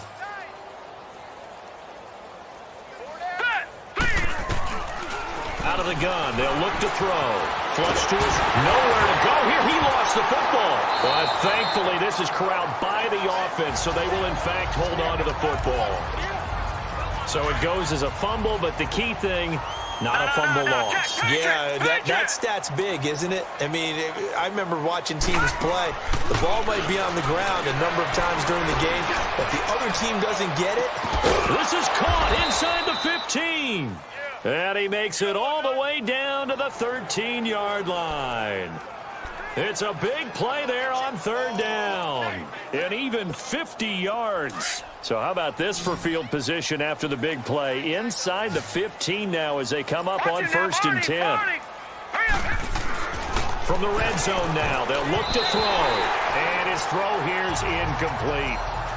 I absolutely love that play call there. They just came off of a big play. They've got momentum in their direction, and they come back and take the shot at the end zone. Just unable to complete it, but I love their aggressiveness. And you feel like the defense, a sigh of relief, could have been back-to-back really big plays. And that'll be incomplete. My man's getting a little loose with the football there, right? Interception before, almost had one here. He's got to start taking better care of it. Yeah, really should have been back-to-back drives with interceptions. He's lucky there. They'll set up a throw. Oh, a ball batted in the air, and now it's intercepted. Picked off down at the 10. And a big turnover there as his guys will get the football back. This interception will go on the record of the quarterback. But as a receiver, you've got to understand where you are in the field. Middle portion, you know it's going to come in hot. Square your body to the quarterback and be ready to make the catch.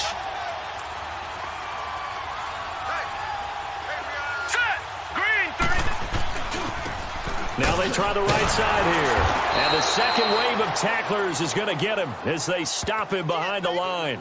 That's going to go as a loss of a yard, and it'll be 2nd down. The best offenses and the ones that win are ones that make adjustments. And right now, I think this team needs to open things up. Now let's go. Blue 90. Blue 90. Now a shotgun snap as they'll look to throw. And out of bounds across the 15-yard line. That catch good for 5. It's 3rd down. And, partner, I think that's a great example that not all tight ends are created equal. Because everything was right. Got the completion, but he's not one of the more dynamic guys in the league. So even though he caught it, couldn't turn it into much more. Looking to throw. Got a man, it's right. And he'll be corralled right around the 34. 18 big yards on that one, and a Miami first. I don't care how many times we see it. I still get a kick out of watching quarterbacks and receivers do the pass tree in pregame warm-up. But I always remember that when we go to practices, we see that after practices as well. They really tune it up, don't they? They tune it up. They know why they do it for these situations. First down. And they build that trust, and that's why they're able to find him in this type of a situation. And that's one of his advantages of a passer, is now with his height, setting back there in the pocket, firing it over the middle, he can really see everything clearly. It is, and I know that other quarterbacks get it done different ways, all right? You don't have to be his height to make a great play. But what he does is he takes away having to make those slide steps in the pocket to find angles to throw the ball through. He just throws right over the top of it because he can see everything, and sometimes that saves time and gets the ball to a receiver quicker. 23 yards on the play. You know I'm going to lean towards the defender, right? You know I'm going to do that. I know. That's a tough situation for him as I see it. But the truth of the matter is, that ball was not streaking towards him. Had a little arc on it. He's got to find a way to get his head around and make a play on the football. Now a stoppage here as it looks like we've got a Dolphin shaking up on the play. We'll get an update when we come back to Miami.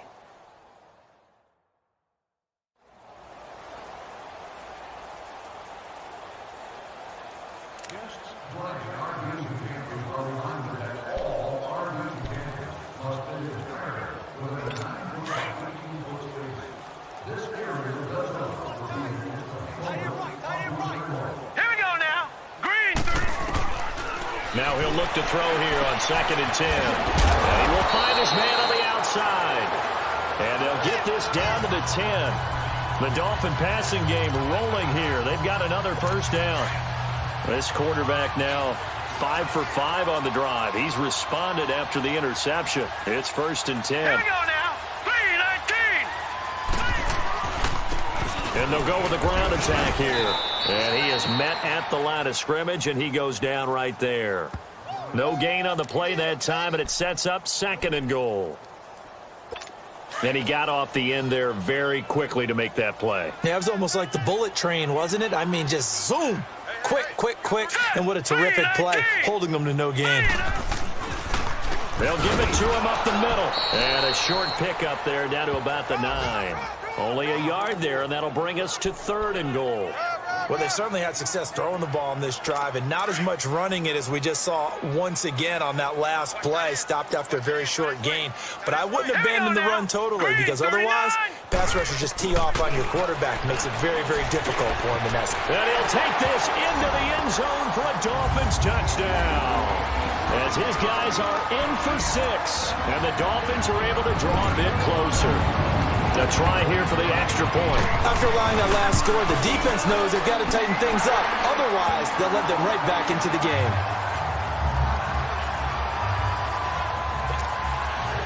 The kickoff team on the field now as they will send this one away. And this will not be returnable. It's out of the back of the end zone for a touchback. And here now the offense heading back out there. And the interception thrown in the red zone last time. We'll see if they can rebound. I just have to think the last thing back out there was, don't do that.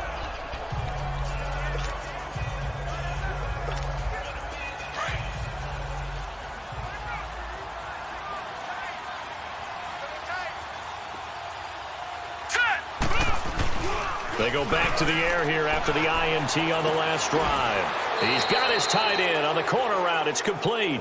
Great way to start the drive. 20 big ones and a first down. Well, from an offense's perspective, that sure was pretty because the corner route is extremely difficult to defend from my perspective. What we just saw there, is that sort of the evolution of the tight end position? Yeah, I think it is because more and more, tight ends are being treated like wide receivers. These are some agile players who can make a play in any spot on the field. And they're not going to get to the line to run another play. So we will switch ends as the third quarter has come to a close. We'll return with more after this break. You're watching the NFL on EA Sports.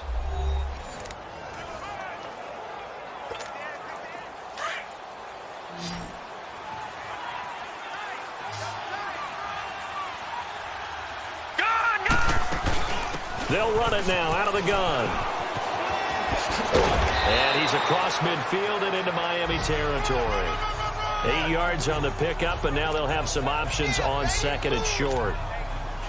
Bottom line, they want to keep this clock rolling, so they'll take that one right there. They just want to keep falling forward, and they won't put the onus on the big fellas up front in order to bring this one home.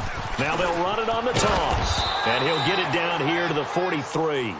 Only 3 there on the pickup, but that's enough to move the chains.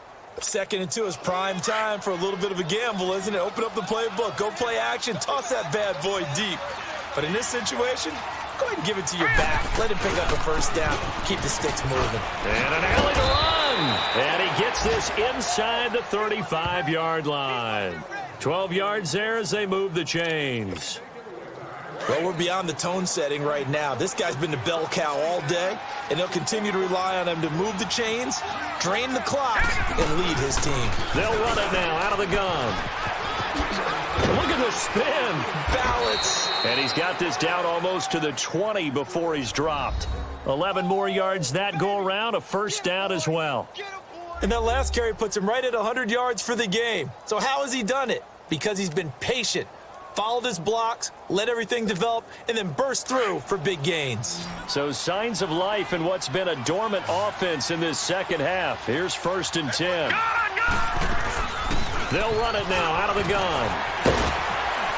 And the reinforcements come in as they're going to stop him behind the line. That's going to go as a loss of 4, and it'll be 2nd down.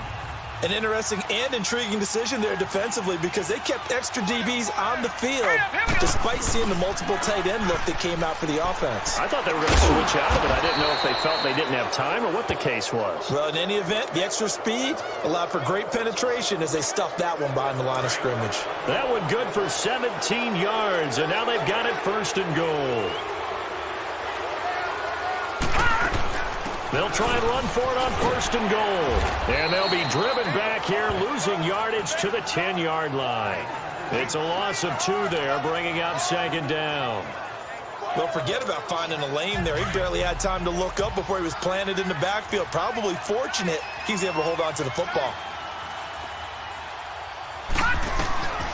He'll look to throw. And it's caught. Touchdown.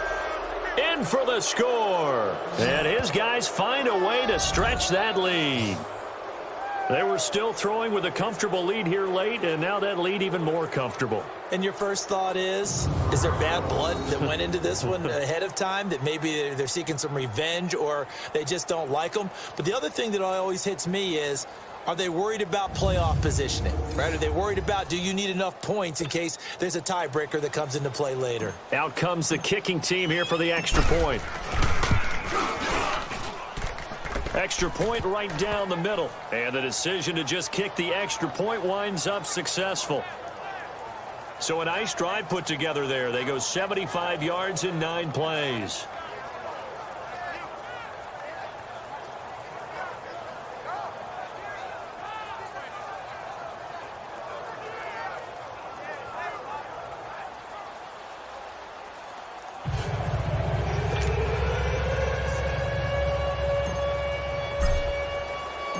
Out is the kickoff unit as they run up and send this one away. This fielded at the 2. And he'll take this across the 25, couple extra yards up to the 27-yard line. Then the Dolphins getting set to go here. And they will simply, Charles, be looking to duplicate what they did last drive when they were able to push it in for 6. And they hope it'll be that easy, right? To be able to take exactly what happened before, replicate it. They may have to make a few additional changes along the way because I'm sure the defense will make some adjustments, but they've got to have great confidence having scored the last time out. Going to throw right side here, complete. And they work this well upfield across the 45. An ideal beginning of the drive there as they'll get 20 and a first down. 5th catch of the game for him there. Yeah, and the tight end position is now becoming a volume pass catcher. It used to be occasional, right? Safety valve. Throw one to him every so often, but more mainly they want him out there to block. nowadays an integral part of the passing game, and they create such great mismatches that they often become the leading receiver. And he's going to get this all the way down inside the 35. A good pickup there of 20 yards. Offense for them has been at a premium. You wonder where plays like that have been all game long. They're thinking the exact same thing themselves, but they're also looking forward now because now these plays are really for next week, trying to get some momentum going. They'll look to throw. Throwing middle, but it's incomplete.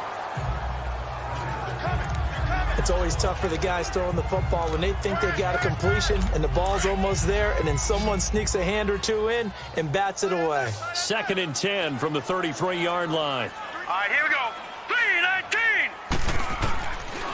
Now back to throw. The ball popped in the air and intercepted. Picked off at the 21. And a big return will get him all the way down to the 35. Facing this fourth quarter deficit, felt like they had to throw the ball, and on the other side, they were ready. No doubt about it. They're playing situational football. They look at the clock, they know the lead that they have, and all they're doing is playing pass on every down. Playing the pass, picking it off, and now big time in the driver's seat. Now this offensive unit ready to see what they can do here. And this game comfortably in hand. The scoreboard speaks for itself, but you still got your starting quarterback out there. When do you go to the backup? Let him get some time. And that's one of the great questions in the NFL, Brandon, because I'm just going to tell you, in the 2015 season, I commentated on 3 games in a row that were blowouts. And in none of them did the starting quarterback ever come out of the game for the team that had a big lead. And in each instance, I asked the coaches later on, why didn't you do that? And they all looked at me and said, just don't really do that in the NFL. You know, these guys play, and we just play them all the way through. Now, in certain situations, they will take them out, but for the most part, they're not as worried and concerned about getting them out of the game. And that's always puzzled me a little bit. Time for a break. Back to finish it off on EA Sports after this. So it's our visitors with a football as we get you reset. They've got a 3rd down now as they look for one more first down to help salt this one away. Now a handoff looking right. And the second wave of tacklers is going to get him as they stop him behind the line. Losing 4 yards that time, and now it's 4th down. So, Brandon, when this offense gathers together to watch tape for this game, they're going to be feeling pretty good about themselves until the coaches get upset about the play we just saw. But you know their defense is going to be. But we put up big points all game long. The defense is going to win one every now and then. Well, this winds up an empty possession. Everything looked okay. He just never got the ball on target. And knowing him, he'll be disappointed with that effort. Green, 39. Trying to shake off the interception from the last drive. He'll look to throw. To the sideline. Wow, what a catch. Doesn't get a lot out of it, but he is able to keep the feet in bounds. 6 yards was the pickup on the last completion, so here's 2nd and 4. Here we go now. Green, 39. They're going to look to throw. And he's got his big tight end over the middle, complete. And he'll go down, but not before getting this inside the 30. A very solid gain of 27. Now on first down, he'll drop to throw it. He's going to flip one out here to his running back. And they'll be inside the 25 now at the 24. It'll be a pickup of just 2, and it'll make it 2nd down. They'll look to throw here. It's a loss of 2, now 3rd down. Now you've got to hustle your guys to the line and get them set.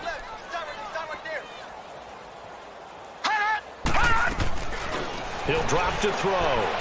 This will be caught inside the 10. And they've got it inside the 10 at the 8. They're able to convert on 3rd down, and that sets up a 1st and goal. Well, this is how you shape the thoughts of that interception on the last drive. You come out and start this one 4 for 4. And watching him throw it around with that type of confidence reminds me of a guy I played with way back when who told me, I don't care if I throw 10 interceptions in a row. I'm going to stay confident, keep flinging it. I just figured there's something wrong with it. And this is caught. Well, they get one back. Picking up the late touchdown here, but still down big. And yeah, that touchdown counts for their team, but I think it counts more for the fantasy guys, doesn't it? Yeah, it's just something maybe positive to look at on film, but This one's over, let's be honest. Yeah, I agree with you totally on that one. The extra point splits the uprights, and that'll cut the lead back down to 21. The kickoff unit is out on the field, and they will send this one away. And they will not get a chance to return this one as it's through the end zone for a touchback. Now this offense ready to head back out there. They have the dream scenario you hope for coming into the game. Just one kneel here, and this game should be over. And it's always the final play of preparation each week. The practicing of the kneel-down formation, the victory formation. We've got a game in hand, and that's all they're going to want to do now, to put someone back deep just in case something goes haywire. But all in all, take the snap, kneel down, and shake hands. Yes, get out of there. Well, how about this aggressive approach? Got the lead, fourth quarter, continuing to throw the football. Are you thinking about Super Bowl 51? Atlanta had the lead against New England, and they ended up giving it up? I was going to say, don't say it, but you did say it. I did, didn't I? Yeah, anybody watching in Atlanta, our apologies. Call it a gain of 4 on first, and that'll make it second down. I call that play a success. A nice inside run sets up a very manageable second down, a very solid gain on that play.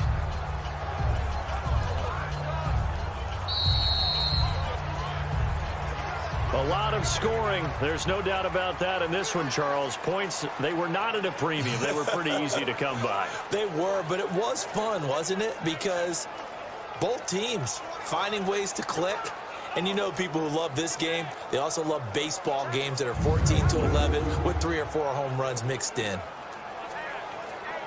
So for Toronto, it's an ideal start as they move to 3-0 now on the young season. And they'll get another road date next week as their opponents will be the New York Jets. Meanwhile, for Miami, the early struggles continue as they'll sink to 0-3. And they'll try again next week at home against Philadelphia.